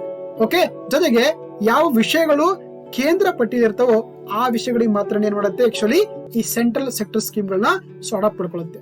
ಜೊತೆಗೆ ಎಕ್ಸಾಂಪಲ್ ಅಂದ್ರೆ ಮುದ್ರಾ ಯೋಜನೆ, ಹೌದಾ, micro unit development refinance agency ಅಂತ ಇದೆಯಲ್ಲ, ಇದೊಂದು ಸೆಂಟ್ರಲ್ ಸೆಕ್ಟರ್ ಸ್ಕೀಮ್ ಆಗಿದೆ. ಇದಕ್ಕೆ 100% ಅಮೌಂಟ್ ಯಾರಾಗ್ತಾರೆ, ಸೆಂಟರ್ ಆಗುತ್ತೆ. ಅದೇ ರೀತಿ ಭಾರತ್ ನೆಟ್ ಬಜೆಟ್ ಅಂತ ಕರಿತೀವಿ. ಅಂದ್ರೆ ನಾವು ಪ್ರತಿಯೊಂದು ಗ್ರಾಮ ಪಂಚಾಯತ್ಗಳಿಗೆ ಏನ್ ಮಾಡುತ್ತೆ, ಇಂಟರ್ನೆಟ್ ಕನೆಕ್ಟ್ ಕೊಡುವಂತ ಒಂದು ಸ್ಕೀಮ್ ಇದೆಯಲ್ಲ, ಅದನ್ನ ನಾವು ಭಾರತ್ ನೆಟ್ ಅಂತ ಕರೀತಾರೆ. ಇದು ಕೂಡ ಫಂಡಿಂಗ್ ಮಾಡುವಂತದ್ದು ಅಗೇನ್ ಸೆಂಟ್ರಲ್ ಗವರ್ಮೆಂಟ್ ಆಗಿರುತ್ತೆ ಥ್ರೂ 100% ಅಂತ. ಸೊ ಓಕೆನಾ, ಹಾಗಾಗಿ ನಮ್ಗೆ 2 ತರ ಸ್ಕೀಮ್ ಬರುತ್ತೆ. ಸೆಂಟ್ರಲಿ ಸ್ಪಾನ್ಸರ್ಡ್ ಸ್ಕೀಮ್ ಅಂತ ಬರುತ್ತೆ, ಇನ್ನೊಂದು ಸೆಂಟ್ರಲ್ ಸೆಕ್ಟರ್ ಸ್ಕೀಮ್ ಅಂತ ಬರುತ್ತೆ. ಸೊ ಡಿಫರೆನ್ಸ್ ಗೊತ್ತಿರಬೇಕಾಗುತ್ತೆ. Okay, so that is of the national AYUSH commission ಅಂತ. Okay, so move to the next topic. Yes, recent ಆಗಿ ನಿಮ್ಗೆಲ್ಲ ಗೊತ್ತಿರುವಂತೆ ಸಾಕಷ್ಟು ಒಂದು ಪೊಲಿಟಿಕಲ್ ಡಿಬೇಟ್ ಆಗ್ತಾ ಇದೆ ನಮ್ಮ ಒಂದು ರಾಜ್ಯದಲ್ಲಿ. ಅದುವೇ KRS ಡ್ಯಾಮ್ ಬಗ್ಗೆ. ಹೌದಾ, ಸುಮಲತಾ ಅವರು ಹೇಳ್ತಾ ಇದ್ದಾರೆ ಈ KS ಡ್ಯಾಮ್ ಅಲ್ಲಿ ಸಾಕಷ್ಟು ಬಿರುಕು ಉಂಟಾಗಿದೆ. ಸೊ ಹಾಗಾಗಿ ಅದರದೇನ್ ಏನು JDS ಲೀಡರ್ಸ್ ಹೇಳ್ತಾ ಇದಾರೆ, ಇಲ್ಲ ಇಲ್ಲಿ ಯಾವುದೇ ರೀತಿ ಒಂದು ಬಿರುಕು ಬಿಟ್ಟಿಲ್ಲ ಅಂತ ಹೇಳ್ತಾ ಇದಾರೆ. ಸೊ ಹಾಗಾಗಿ ಈ ಒಂದು KRS ಡ್ಯಾಮ್ ತುಂಬಾ ಪ್ರೆಸೆಂಟ್ ಆಗಿ ಒಂದು ಡಿಬೇಟ್ ಆಗಿರುವಂತ ಟಾಪಿಕ್ ಆಗಿದೆ. ಸೊ ಹಾಗಾಗಿ ಅದ್ರ ಬಗ್ಗೆ ಸ್ಮಾಲ್ ಇನ್ಫಾರ್ಮೇಶನ್ ತಿಳ್ಕೊಳ್ಳೋಣ. ಸೊ KRS ಅಂತಂದ್ರೆ ಕೃಷ್ಣ ರಾಜಸಾಗರ ಡ್ಯಾಮ್ ಅಂತ ಕರೀತಾರೆ, ಅಥವಾ KRS ಡ್ಯಾಮ್ ಅಂತ ಕರೀತಾರೆ. ನೋಡಿ, ಇದು ಸಾಕಷ್ಟು ಒಂದು ಪೊಲಿಟಿಕಲ್ ಡಿಬೇಟ್ ಅಲ್ಲಿ ಇರುವಂತಹ ಒಂದು ಇಶ್ಯೂ ಆಗ ಕಾರಣಕ್ಕಾಗಿ ಇದನ್ನ ಡಿಸ್ಕಸ್ ಮಾಡ್ತಾ ಇದೀವಿ. ಸೊ ಅದುವೇ KRS ಡ್ಯಾಮ್ ಅಂತ. ಓಕೆ, KRS ಅಂದ್ರೆ ಕೃಷ್ಣ ರಾಜಸಾಗರ ಡ್ಯಾಮ್ ಅಂತ. ಇದನ್ನ ಆಕ್ಚುಲಿ ಸೊ ಒಂದು ಇರಿಗೇಷನ್ ಪ್ರಾಜೆಕ್ಟ್ ಆಗಿದೆ. ಇದೊಂದು ಮಲ್ಟಿ ಪರ್ಪಸ್ ಪ್ರಾಜೆಕ್ಟ್ ಅಂತ ಕರೀತಾರೆ. ಹೌದಾ, ಇದೊಂದು ಇರಿಗೇಷನ್ ಪ್ರಾಜೆಕ್ಟ್ ಆಗಿದೆ, ಆಮೇಲೆ ಡ್ರಿಂಕಿಂಗ್ ವಾಟರ್ ಪ್ರಾಜೆಕ್ಟ್ ಆಗಿದೆ ಅಂತ ಹೇಳ್ಬೋದು. ಸೊ ಹಾಗಾಗಿ ಇದನ್ನ 1932ರಲ್ಲಿ ಕಾವೇರಿ ನದಿಗೆ ಅಡ್ಡಲಾಗಿ ಈ ಒಂದು ಅಣೆಕಟ್ಟನ್ನ ಕಟ್ಟಲಾಗಿದೆ. ಓಕೆನಾ, ಸೊ ಹಾಗಾಗಿ 1932ರಲ್ಲಿ ಇದು ಕಾವೇರಿ ನದಿಗೆ ಅಡ್ಡಲಾಗಿ ಈ ಒಂದು ಕೃಷ್ಣ ರಾಜಸಾಗರ ಡ್ಯಾಮ್ ಅನ್ನ ಕಟ್ಟಲಾಗಿದೆ. ಇದರ ಮುಖಾಂತರ ಆಕ್ಚುಲಿ ಮೈಸೂರು ಮತ್ತು ಮಂಡ್ಯಗಳಿಗೆ ಏನಂದ್ರೆ ಒಂದು ಇರಿಗೇಷನ್ ನೀರಾವರಿಯನ್ನ ಒಂದು ಒದಗಿಸುವಂತದ್ದಾಗಿದೆ. ಜೊತೆಗೆ ಯಾಕೆ ಇದಕ್ಕೆ ಕೃಷ್ಣ ರಾಜಸಾಗರ ಅಂತ ಇಟ್ಟಿದ್ದಾರೆ ಅಂತಂದ್ರೆ, ಸೊ ಆವಾಗಿನ ಟೈಮಲ್ಲಿ ಸೊ ಮೈಸೂರಿನ 4ನೇ ಕೃಷ್ಣರಾಜೊಡೆಯರು ಒಂದು ಏನ್ ಮಾಡ್ತಾ ಇದ್ರು, ಆಳ್ವಿಕೆ ಮಾಡ್ತಾ ಇದ್ರು. ಸೊ ಹಾಗಾಗಿ ಅದಕ್ಕೆ ಅವರು ಕೂಡ ಕಾಂಟ್ರಿಬ್ಯೂಟ್ ಮಾಡಿದ್ದಾರೆ. ಸೊ ಆ ಕಾರಣಕ್ಕಾಗಿ ಅದನ್ನು ನಾವು ಕೃಷ್ಣ ರಾಜಸಾಗರ ಡ್ಯಾಮ್ ಅಂತ ಕರೀತಾರೆ. ಓಕೆನಾ, ಸೊ ಹಾಗಾಗಿ ಈ ಒಂದು ಡ್ಯಾಮಿಗೆ ಸೊ ಮೇನ್ ಆರ್ಕಿಟೆಕ್ಟ್, ಹೌದಾ, ಇಂಜಿನಿಯರ್ ಆಗಿದ್ರಪ್ಪ ಅಂತಂದ್ರೆ ಅದು ಭಾರತ ರತ್ನ ಸರ್ ಎಂ ವಿಶ್ವೇಶ್ವರಯ್ಯ. ಓಕೆನಾ, ಇದಕ್ಕೆ ಇಂಜಿನಿಯರ್ ಆಗಿ ಕೆಲಸ ಮಾಡಿರುವಂತದ್ದು ಅಥವಾ ಪ್ಲಾನ್ ಹಾಕಿರುವಂತ ಒಬ್ಬ ಗ್ರೇಟ್ ಇಂಜಿನಿಯರ್ ಅಪ್ಪ ಅಂತಂದ್ರೆ ಅದು ಸರ್ ಎಂ ವಿಶ್ವೇಶ್ವರಯ್ಯ. ಜೊತೆಗೆ ಇವರನ್ನ ನಾವೇನಂದ್ರೆ ಪ್ರತಿ ವರ್ಷ ಸೆಪ್ಟೆಂಬರ್ 15 ಅನ್ನ ಏನ್ ಮಾಡ್ತೀವಿ, ಇಂಡಿಯನ್ ಇಂಜಿನಿಯರ್ಸ್ ಡೇ ಅಥವಾ ಭಾರತೀಯ ಅಭಿಯಂತರ ದಿನವನ್ನ ಆಚರಿಸ್ತಾರೆ. ಓಕೆನಾ, ಸೊ ಅದು ಸರ್ ಎಂ ವಿಶ್ವೇಶ್ವರಯ್ಯ ಒಂದು ಬರ್ತ್ ಡೇ ಆಗಿದೆ, ಸೆಪ್ಟೆಂಬರ್ 15 ಅಂತ. ಇವರೇ ಅದಕ್ಕೆ ಆಕ್ಚುಲಿ ಒಂದು ಪ್ಲಾನ್ ಅನ್ನ ಹಾಕೊಟ್ಟಿರಂತವ್ರು. ಓಕೆನಾ, ಜೊತೆಗೆ ನಾನು ಆಗ್ಲೇ ಹೇಳ್ತಾ ಇದ್ದೆ, ಆಕ್ಚುಲಿ ಈ ಕೃಷ್ಣ ರಾಜಸಾಗರ ಡ್ಯಾಮ್ ಇದೆಯಲ್ಲ, ಇದರ ಮುಖಾಂತರ ಆಕ್ಚುಲಿ ಅಂದ್ರೆ ಮೈಸೂರಿನ ಎಲ್ಲಾ ಒಂದು ಭಾಗಕ್ಕೆ ಮತ್ತೆ ಇಡೀ ಬೆಂಗಳೂರಿಗೆ ಏನಂದ್ರೆ ಕುಡಿಯುವ ನೀರನ್ನು ಒದಗಿಸುವಂತ ಒಂದು ಯೋಜನೆ ಅಂತಂದ್ರೆ ನಾವು ಕೃಷ್ಣ ರಾಜ ಸಾಗರ ಡ್ಯಾಮ್ ಅಂತ ಕರಿತೀವಿ. ಜೊತೆಗೆ ಮೈಸೂರು ಮತ್ತೆ ಮಂಡ್ಯಗಳಿಗೆ ನೀರಾವರಿಯನ್ನು ಒದಗಿಸುವಂತದ್ದು. ನೋಡಿ, ಅಂದ್ರೆ ನಿಮಗೆ ಅಲ್ಲಿ ಈಗ ಮಂಡ್ಯ ಮೈಸೂರು ಕಡೆ ಹೋದಾಗ ಏನಾಗುತ್ತೆ ಅಂದ್ರೆ ವರ್ಷದ 12 ತಿಂಗಳು ಕೂಡ ಏನ್ ಮಾಡ್ತಾರೆ, ಬೆಳೆಗಳನ್ನ ಬೆಳೀತಾರೆ. ಯಾಕಂದ್ರೆ ಅವರಿಗೆ 24/7 ವಾಟರ್ ಅವೈಲಬಿಲಿಟಿ ಇರುತ್ತೆ. ಸೊ ಫ್ರಮ್ ದಿ ಈ ಒಂದು ಕೃಷ್ಣ ರಾಜ ಸಾಗರ್ ಡ್ಯಾಮ್ ಮುಖಾಂತರ. ಓಕೆನಾ, ಸೊ ಹಾಗಾಗಿ ನಮಗೆ ಜಾಸ್ತಿ ನೋಡಿ ಶುಗರ್ ಎಲ್ಲ ಬೆಳೆಯುವಂತದ್ದು ಇಂದ ಮಂಡ್ಯ ಡಿಸ್ಟ್ರಿಕ್ಟ್ ಅಲ್ಲಿ ಅಂತ ಹೇಳ್ಬೋದು. ರೈಟ್, ಜೊತೆಗೆ ಈ ಒಂದು ಡ್ಯಾಮ್ ಇದೆಯಲ್ಲ, ಇದನ್ನೇನಾದ್ರೂ ರಿಲೀಸ್ ಮಾಡಿರಾಗುತ್ತೆ, it is also useful for the Tamil Nadu ಸರ್ಕಾರಕ್ಕೆ. ಹೌದಾ, ಯಾವಾಗಾದ್ರೂ ಕೂಡ ಬೇಸಿಗೆ ಟೈಮ್ ಅಲ್ಲಿ ಏನಾದ್ರು ನೀರ್ ಇಲ್ಲ ಅಂದ್ರೆ ಏನ್ ಮಾಡುತ್ತೆ, ಈ ಡ್ಯಾಮ್ ಮುಖಾಂತರ ನೀರ್ ಬಿಟ್ಟು ಸೊ ತಮಿಳುನಾಡು ಜನರಿಗೆ ಏನಂತಂದ್ರೆ ಕುಡಿಯುವ ನೀರು ಒದಗಿಸುವಂತ ಕೆಲಸ ಕೂಡ ಮಾಡುತ್ತೆ ಈ ಒಂದು ಕೃಷ್ಣ ರಾಜಸಾಗರ ಡ್ಯಾಮ್ ಅಂತ ಹೇಳ್ಬೋದು. ಓಕೆ, ಸೊ ಹಾಗಾದ್ರೆ ಈ ಒಂದು ಡ್ಯಾಮ್ ಇರುವಂತದ್ದು ಏನಂದ್ರೆ ಸೊ ಕಾವೇರಿ ನದಿ ಗಂಟಿಕೊಂಡಿರುವಂತಹ ಒಂದು ಡ್ಯಾಮ್ ಆಗಿದೆ. ಇದು ಸುಮಾರು 760 ಕಿಲೋಮೀಟರ್ ಒಂದು ವಿಸ್ತೀರ್ಣದಲ್ಲಿರುವಂತಹ ಒಂದು ನದಿಯಾಗಿದೆ. ಅದುವೇ ಕಾವೇರಿ ನದಿ ಅಂತ ಕರೀತಾರೆ. ಇದು ಕೊಡಗು ಜಿಲ್ಲೆಯ ಬ್ರಹ್ಮಗಿರಿ ಬೆಟ್ಟಗಳಲ್ಲಿ ಅಥವಾ ಗುಡ್ಡಗಳಲ್ಲಿ ಈ ನದಿ ಉಗಮವಾಗುತ್ತೆ. ಓಕೆನಾ, ಇದು ಕೊಡಗು ಜಿಲ್ಲೆಯ ಬ್ರಹ್ಮಗಿರಿ ಒಂದು ಹಿಲ್ಸ್ ಗಳಲ್ಲಿ ಈ ನದಿ ಏನಾಗುತ್ತೆ, ಒರಿಜಿನ್ ಆಗುತ್ತೆ. ಜೊತೆಗೆ ಇದು ಕರ್ನಾಟಕ, ತಮಿಳುನಾಡು ಮತ್ತೆ ಪಾಂಡಿಚೇರಿ ಅಥವಾ ಪುದುಚೇರಿಯಲ್ಲಿ 3 ಹರಿದು ಹೋಗುವಂತ ನದಿಯಾಗಿದೆ. ಜೊತೆಗೆ ಇದನ್ನು ನಾವು ದಕ್ಷಿಣದ ಗಂಗಾ ಅಂತ ಕರೀತಾರೆ. It's a south of the Ganga ಅಂತ ಕರೀತಾರೆ. ಯಾವ ರೀತಿ ನಾರ್ತ್ ಅಲ್ಲಿ ಗಂಗಾ ಅನ್ನುವಂಥದ್ದು ಒಂದು ಓಲಿ ರಿವರ್ ಆಗಿದೆಯೋ, ಅದೇ ರೀತಿ ಕೂಡ ನಮ್ಮ ದಕ್ಷಿಣದಲ್ಲಿ ಈ ಕಾವೇರಿ ನದಿಯನ್ನು ನಾವು ಪವಿತ್ರ ಗಂಗಾ ಅಥವಾ ಒಂದು ದಕ್ಷಿಣ ಗಂಗಾ ಅಂತ ಕರೀತಾರೆ. ಓಕೆನಾ. ಹಾಗೆ ಇದು ದಕ್ಷಿಣ ಭಾರತದ 3ನೇ ಅತಿ ಉದ್ದವಾದ ನದಿಯಾಗಿದೆ ಆಫ್ಟರ್ ಗೋದಾವರಿ ಮತ್ತೆ ಕೃಷ್ಣ ನದಿ ಅಂತ. ಹೌದಾ. ಗೋದಾವರಿ ಮತ್ತೆ ಕೃಷ್ಣ ನದಿ ನಂತರ ಅತಿ ಉದ್ದದ ದಕ್ಷಿಣದ ಉದ್ದ ನದಿ ಅಂತಂದ್ರೆ ಅದು ಕಾವೇರಿ ನದಿಯಾಗಿದೆ. ಜೊತೆಗೆ ಇದು ಕೂಡ ಸಾಕಷ್ಟು ನಾವು ಟ್ರಿಬ್ಯೂಟರಿಗಳನ್ನ ಅಥವಾ ಉಪನದಿಗಳನ್ನ ಕಾಣ್ತೀವಿ. ಸೊ ಫಾರ್ ಎಕ್ಸಾಂಪಲ್ ಈಗ ಲೆಫ್ಟ್ ಬ್ಯಾಂಕ್ ಟ್ರಿಬ್ಯೂಟರಿ ನೋಡೋದಾದ್ರೆ ಸೊ ಹೇಮಾವತಿ ಆಗಿರ್ಬೋದು, ಆಮೇಲೆ ಶಿಂಷಾ ಆಗಿರ್ಬೋದು, ಅರ್ಕಾವತಿ ಆಗಿರ್ಬೋದು. ಅದೇ ರೀತಿ ರೈಟ್ ಬ್ಯಾಂಕ್ ಟ್ರಿಬ್ಯೂಟರಿ ನೋಡ್ತಾ ಹೋದ್ರೆ ಸೊ ಭವಾನಿ ಆಗಿರ್ಬೋದು, ಅಮರಾವತಿ ಆಗಿರ್ಬೋದು. ಇವೆಲ್ಲ ಕೂಡ left bank tributary of the Kaveri ಆಗಿದೆ. ಜೊತೆಗೆ ಇದು ಕೂಡ ಏನಾಗಿದೆ, ಒಂದು ಈಸ್ಟ್ ಫ್ಲೋವಿಂಗ್ ರಿವರ್ ಅಂತ ಕರೀತಾರೆ. ಏನಾಗಿದೆ, ಒಂದು ಪೂರ್ವಕ್ಕೆ ಹರಿಯುವಂತ ಒಂದು ನದಿಯಾಗಿದೆ. ಯಾಕಂದ್ರೆ it is drained in the bay of Bengal. ಇದೇನ್ ಮಾಡುತ್ತೆ, ಬಂಗಾಳ ಕೊಲ್ಲಿಯನ್ನ ಬಂದ್ ಸೇರ್ಕೊಳ್ಳುತ್ತೆ. ಸೊ ಹಾಗಾಗಿ ಯಾವ ನದಿಗಳು ಬಂಗಾಳ ಕೊಲ್ಲಿಯನ್ನ ಸೇರ್ತವೆ ಅವುಗಳು ನಾವು ಈಸ್ಟ್ ಫ್ಲೋವಿಂಗ್ ರಿವರ್ಸ್ ಅಂತ ಕರೀತಾರೆ. ಹೌದಾ. ಸೊ ಎಕ್ಸಾಂಪಲ್ ಕೃಷ್ಣ ಆಗಿರ್ಬೋದು, ಕಾವೇರಿ ಆಗಿರ್ಬೋದು, ಸೊ ಗಂಗಾ ಆಗಿರ್ಬೋದು, ಬ್ರಹ್ಮಪುತ್ರ ಆಗಿರ್ಬೋದು. ಇವೆಲ್ಲ ಕೂಡ ಏನಂತ ಕರಿತೀವಿ ನಾವು, ಈ ಈಸ್ಟ್ ಫ್ಲೋವಿಂಗ್ ರಿವರ್ಸ್ ಅಂತ ಕರಿತೀವಿ. ಅದೇ ರೀತಿ ಯಾವ ನದಿಗಳು ಈ ಅರೇಬಿಯನ್ ಸಮುದ್ರಗಳು ಸೇರ್ಕೊಳ್ತವೆ ಅವುಗಳನ್ನ ನಾವು ವೆಸ್ಟ್ ಫ್ಲೋವಿಂಗ್ ರಿವರ್ಸ್ ಅಂತ ಕರೀತಾರೆ. ಫಾರ್ ಎಕ್ಸಾಂಪಲ್ ನರ್ಮದಾ ಆಗಿರ್ಬೋದು, ತಪ್ತಿ ಆಗಿರ್ಬೋದು, ಸೋದಾ, ಆಮೇಲೆ ಇಂಡಸ್ ಆಗಿರ್ಬೋದು. ಇವುಗಳನ್ನ ನಾವು ವೆಸ್ಟ್ ಫ್ಲೋವಿಂಗ್ ರಿವರ್ಸ್ ಅಥವಾ ಪಶ್ಚಿಮಾಭಿಮುಖವಾಗಿ ಹರಿಯುವಂತ ನದಿಗಳನ್ನು ಕರೀತಾರೆ. ಓಕೆ. ಸೊ ಹಾಗಾಗಿ ಕಾವೇರಿ ನದಿಯ ಬಗ್ಗೆ ಕೂಡ ಇಷ್ಟೊಂದು ಇನ್ಫಾರ್ಮೇಶನ್ ನಿಮಗೆ ಗೊತ್ತಿರಬೇಕು. Okay. So that is topic of the KRS dam ಅಥವಾ ಕೃಷ್ಣ ರಾಜಸಾಗರ ಡ್ಯಾಮ್ ಅಂತ ಕರೀತಾರೆ. ನೆಕ್ಸ್ಟ್ ಟಾಪಿಕ್ ಡಿಸ್ಕಸ್ ಮಾಡ್ತಾ ಹೋಗೋಣ. ಎಸ್, ರೀಸೆಂಟ್ ಆಗಿ ಒಂದು ಹಿಸ್ಟ್ರಿ ಟಾಪಿಕ್ ಇತ್ತು. ಹೌದಾ. ಇದನ್ನ ನಾವು ಇತಿಹಾಸದಲ್ಲಿ ಓದ್ತಾ ಹೋಗ್ತೀವಿ. ಸೊ ಅದುವೇ ಕೇಸರಿಯ ಬುದ್ಧ ಸ್ತೂಪ ಇಂದ ಬಿಹಾರಲ್ಲಿ. ನೋಡಿ, ಈ ಕೇಸರಿಯ ಬುದ್ಧ ಸ್ತೂಪ ಇದೆಯಲ್ಲ, ರೀಸೆಂಟ್ ಆಗಿ ತುಂಬಾ ನ್ಯೂಸ್ ಅಲ್ಲಿ ಇದೆ. ಸೊ ಹಾಗಾಗಿ ಈ ಟಾಪಿಕ್ ನಮಗೆ ಇಂಡಿಯನ್ ಹಿಸ್ಟ್ರಿಯಲ್ಲಿ ಓದುವಂತ ಒಂದು ಟಾಪಿಕ್ ಆಗಿದೆ. ಸೊ ಅದುವೇ ಕೇಸರಿಯ ಬುದ್ಧ ಸ್ತೂಪ ಅಂತ ಕರೀತಾರೆ. ಓಕೆ. ಯಾಕೆ ನ್ಯೂಸ್ ಅಲ್ಲಿ ಇದೆ ಟಾಪಿಕ್ ಅಂತಂದ್ರೆ, ನೋಡಿ, ರೀಸೆಂಟ್ ಏನಂದ್ರೆ actually in the state of the Bihar ಅಲ್ಲಿ ಸಾಕಷ್ಟು ಏನಂತಂದ್ರೆ ಈ ಗಂಡಕ್ ನದಿಯಿಂದ ಅಲ್ಲಿ ಒಂದು ಪ್ರವಾಹ ಉಂಟಾಗಿದೆ. ಆ ಪ್ರವಾಹದಲ್ಲಿ ಅಂದ್ರೆ ಈ ಕೇಸರಿಯ ಬುದ್ಧ ಸ್ತೂಪ ಇದೆಯಲ್ಲ ಅದು ಕೂಡ ಏನಾಗಿದೆ, ಮುಳುಗಿಕೊಂಡು ಹೋಗಿದೆ. ಅದು ಕೂಡ ಏನಂದ್ರೆ ಅದರಲ್ಲಿ ಒಂದು ನೀರು ನಿಂತ್ಕೊಂಡಿದೆ. ಅದು ಕೂಡ ಅಂದ್ರೆ ನೀರಲ್ಲಿ ಮುಳುಗಿ ಹೋಗಿದೆ.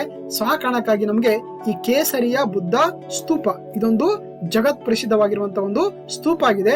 ಸೊ ಹಾಗಾಗಿ ಇದನ್ನ ಒಂದು ನಮ್ಮ ನ್ಯಾಷನಲ್ ಇಂಪಾರ್ಟೆನ್ಸ್ ಅಂತ ಕೂಡ ಘೋಷಣೆ ಮಾಡಿದೆ ನಮ್ಮ archaeological survey of India. Okay. ಆ ಕಾರಣಕ್ಕಾಗಿ ಈ ಒಂದು ಕೇಸರಿಯ ಬುದ್ಧ ಸ್ತೂಪ ರೀಸೆಂಟ್ ಆಗಿ ನ್ಯೂಸ್ ಅಲ್ಲಿದೆ ನೋಡಿ. ಸೊ ಹಾಗಾಗಿ ರೀಸೆಂಟ್ ಏನಂದ್ರೆ ಗಂಡಕ್ ನದಿಯಿಂದ ಬಂದಿರುವಂತ ವಾಟರ್ ಏನಂದ್ರೆ ಅಲ್ಲಿ ತುಂಬಾ ಬಂದು ಆ ಒಂದು ಏನಂದ್ರೆ ಈ ಸ್ತೂಪ ವಾಟರ್ ಲಾಗ್ ಆಗಿದೆ ಅಥವಾ ಮುಳ್ಕೊಂಡೋಗಿದೆ. ಸೊ ಆ ಕಾರಣಕ್ಕಾಗಿ ಇದನ್ನು ನಾವು ತುಂಬಾ ನ್ಯೂಸ್ ಅಲ್ಲಿ ಅಂತ ಹೇಳ್ಬೋದು. ರೈಟ್. ನೋಡಿ, ಇದನ್ನ ಫಸ್ಟ್ ಕನ್ಸ್ಟ್ರಕ್ಟ್ ಮಾಡಿದ ಯಾರಪ್ಪ ಅಂತಂದ್ರೆ ಆಕ್ಚುಲಿ ಇದನ್ನ 3ನೇ ಸೆಂಚುರಿ BC ಅಲ್ಲಿ ಇದನ್ನ ಕನ್ಸ್ಟ್ರಕ್ಟ್ ಮಾಡಿದ ಒಂದು ನಮ್ಗೆ ಡಾಟಾಗಳು ಸಿಗ್ತಾ ಹೋಗುತ್ತೆ. ಮೇಜರ್ ಆಗಿ ಇದನ್ನ ಕನ್ಸ್ಟ್ರಕ್ಟ್ ಮಾಡಿರೋದು ಯಾರಪ್ಪ ಅಂತಂದ್ರೆ ಗೆಸ್ ಮಾಡ್ತಾ ಇದಾರೆ. ಓಕೆನಾ. ಸೊ ನಾಟ್ ಎಕ್ಸಾಕ್ಟ್ಲಿ ಅಂತ ಹೇಳ್ಬೋದು. ಸೊ ಹಾಗಾಗಿ ಇದನ್ನ ಕನ್ಸ್ಟ್ರಕ್ಟ್ ಮಾಡಿದ್ದು ಬಿಲ್ಟ್ ಮಾಡಿದ ಯಾರಪ್ಪ ಅಂತಂದ್ರೆ ಸೊ ಅಶೋಕ ಇಂದ. ಸೊ ಏನಂದ್ರೆ ಇದನ್ನ ಸುಮಾರು 250 BC ಅಲ್ಲಿ ಇದನ್ನ ಡೆವಲಪ್ ಅಂದ್ರೆ ಕನ್ಸ್ಟ್ರಕ್ಟ್ ಮಾಡಿದ ಅಂತ ಹೇಳಿ ಸಾಕಷ್ಟು ಕೆಲವೊಂದು ನಮಗೆ ಏನಂತ ಆರ್ಕಿಯಾಲಜಿಕಲ್ ಡಾಟಾ ಪ್ರಕಾರ ಹೇಳ್ತಾ ಹೋಗುತ್ತೆ. ಜೊತೆಗೆ ಅಲ್ಲಿ ಒಂದು ಸಿಕ್ಕಿರುವಂತ ಅನೇಕ ಶಾಸನಗಳು ಕೂಡ ನಮಗೆ ಹೇಳ್ತವೆ. ಸೊ ಹಾಗಾಗಿ ಈ ಕೇಸರಿಯ ಬುದ್ಧ ಸ್ತೂಪವನ್ನ ಕನ್ಸ್ಟ್ರಕ್ಟ್ ಮಾಡಿರುವಂತ ರಾಜ ಅಂತಂದ್ರೆ ಅದು ಅಶೋಕ. ಓಕೆ. ಮೌರ್ಯರ ಒಂದು ಸಾಮ್ರಾಜ್ಯನಾಗಿರುವಂತ ಅಶೋಕ ಏನಂದ್ರೆ ಈ ಒಂದು ಸ್ತೂಪವನ್ನ ಕನ್ಸ್ಟ್ರಕ್ಟ್ ಮಾಡಿರ್ಬೋದು ಇಂದ 3rd ಸೆಂಚುರಿ ಅಂತ ಸಾಕಷ್ಟು ಒಂದು ನಮ್ಗೆ ಡಾಟಾಗಳು ಹೇಳ್ತಾ ಹೋಗುತ್ತೆ. ರೈಟ್. ಹಾಗೆ ಇದನ್ನ ಆರ್ಕಿಯಾಲಜಿಕಲ್ ಸರ್ವೆ ಆಫ್ ಇಂಡಿಯಾ ಏನ್ ಮಾಡಿದೆ ಅಂದ್ರೆ ಇದನ್ನ ಒಂದು ನ್ಯಾಷನಲ್ ಪ್ರೊಟೆಕ್ಟೆಡ್ ಮೋನ್ಯುಮೆಂಟ್ ಅಥವಾ ರಾಷ್ಟ್ರೀಯ ಸಂರಕ್ಷಿತ ಒಂದು ಸ್ಮಾರಕ ಅಂತೇಳಿ ಕೂಡ ಘೋಷಣೆ ಮಾಡಿದೆ. ಓಕೆನಾ. ಸುಮಾರು ಏನಂದ್ರೆ ಇದು it is there in the Bihar ರಾಜ್ಯದ ಆಮೇಲೆ ಪಾಟ್ನಾ ಹತ್ತಿರ ಬರುವಂತ ಚಂಪಾಂಡಲ್ಲಿ ಆಕ್ಚುಲಿ ಈ ಒಂದು ಸ್ತೂಪ ಲೊಕೇಟ್ ಆಗಿರುವಂತದ್ದು. ಜೊತೆಗೆ ಇದರ ಒಂದು ಸರ್ಕಂಫರೆನ್ಸ್ ನೋಡಿ, ಇದರ ಸುತ್ತಳತೆ ನೋಡಿದಾಗ ಎಷ್ಟಿದೆ, ಸುಮಾರು 400 ಫೀಟ್ ಇದೆ ಅಂತ. ಜೊತೆಗೆ ಹೈಟ್ ಎಷ್ಟು ಅಂತಂದ್ರೆ 104 ಫೀಟ್ ಹೈಟ್ ಅಂತ ಇರುವಂತ ಒಂದು ಸ್ತೂಪ ಆಗಿದೆ. ಓಕೆ. ಜೊತೆಗೆ ಇದನ್ನ ಜಗತ್ತಿನ ಅತಿ ದೊಡ್ಡ ಬುದ್ಧ ಸ್ತೂಪ ಅಂತ ಕರೀತಾರೆ. This is the largest Buddha stupa in the world ಅಂತ ಕರೀತಾರೆ. ಸೊ ಹಾಗಾಗಿ ವೆರಿ ಇಂಪಾರ್ಟೆಂಟ್ ಆಗುತ್ತೆ. ಓಕೆನಾ. ಜಗತ್ತಿನ ಅತಿ ದೊಡ್ಡದಾದ ಸ್ತೂಪ ಯಾವ್ದಪ್ಪ ಅಂತಂದ್ರೆ ಅದು ಕೇಸರಿಯ ಬುದ್ಧ ಸ್ತೂಪ ಇಂದ ಬಿಹಾರಲ್ಲಿರುವಂತದ್ದು. ಓಕೆ.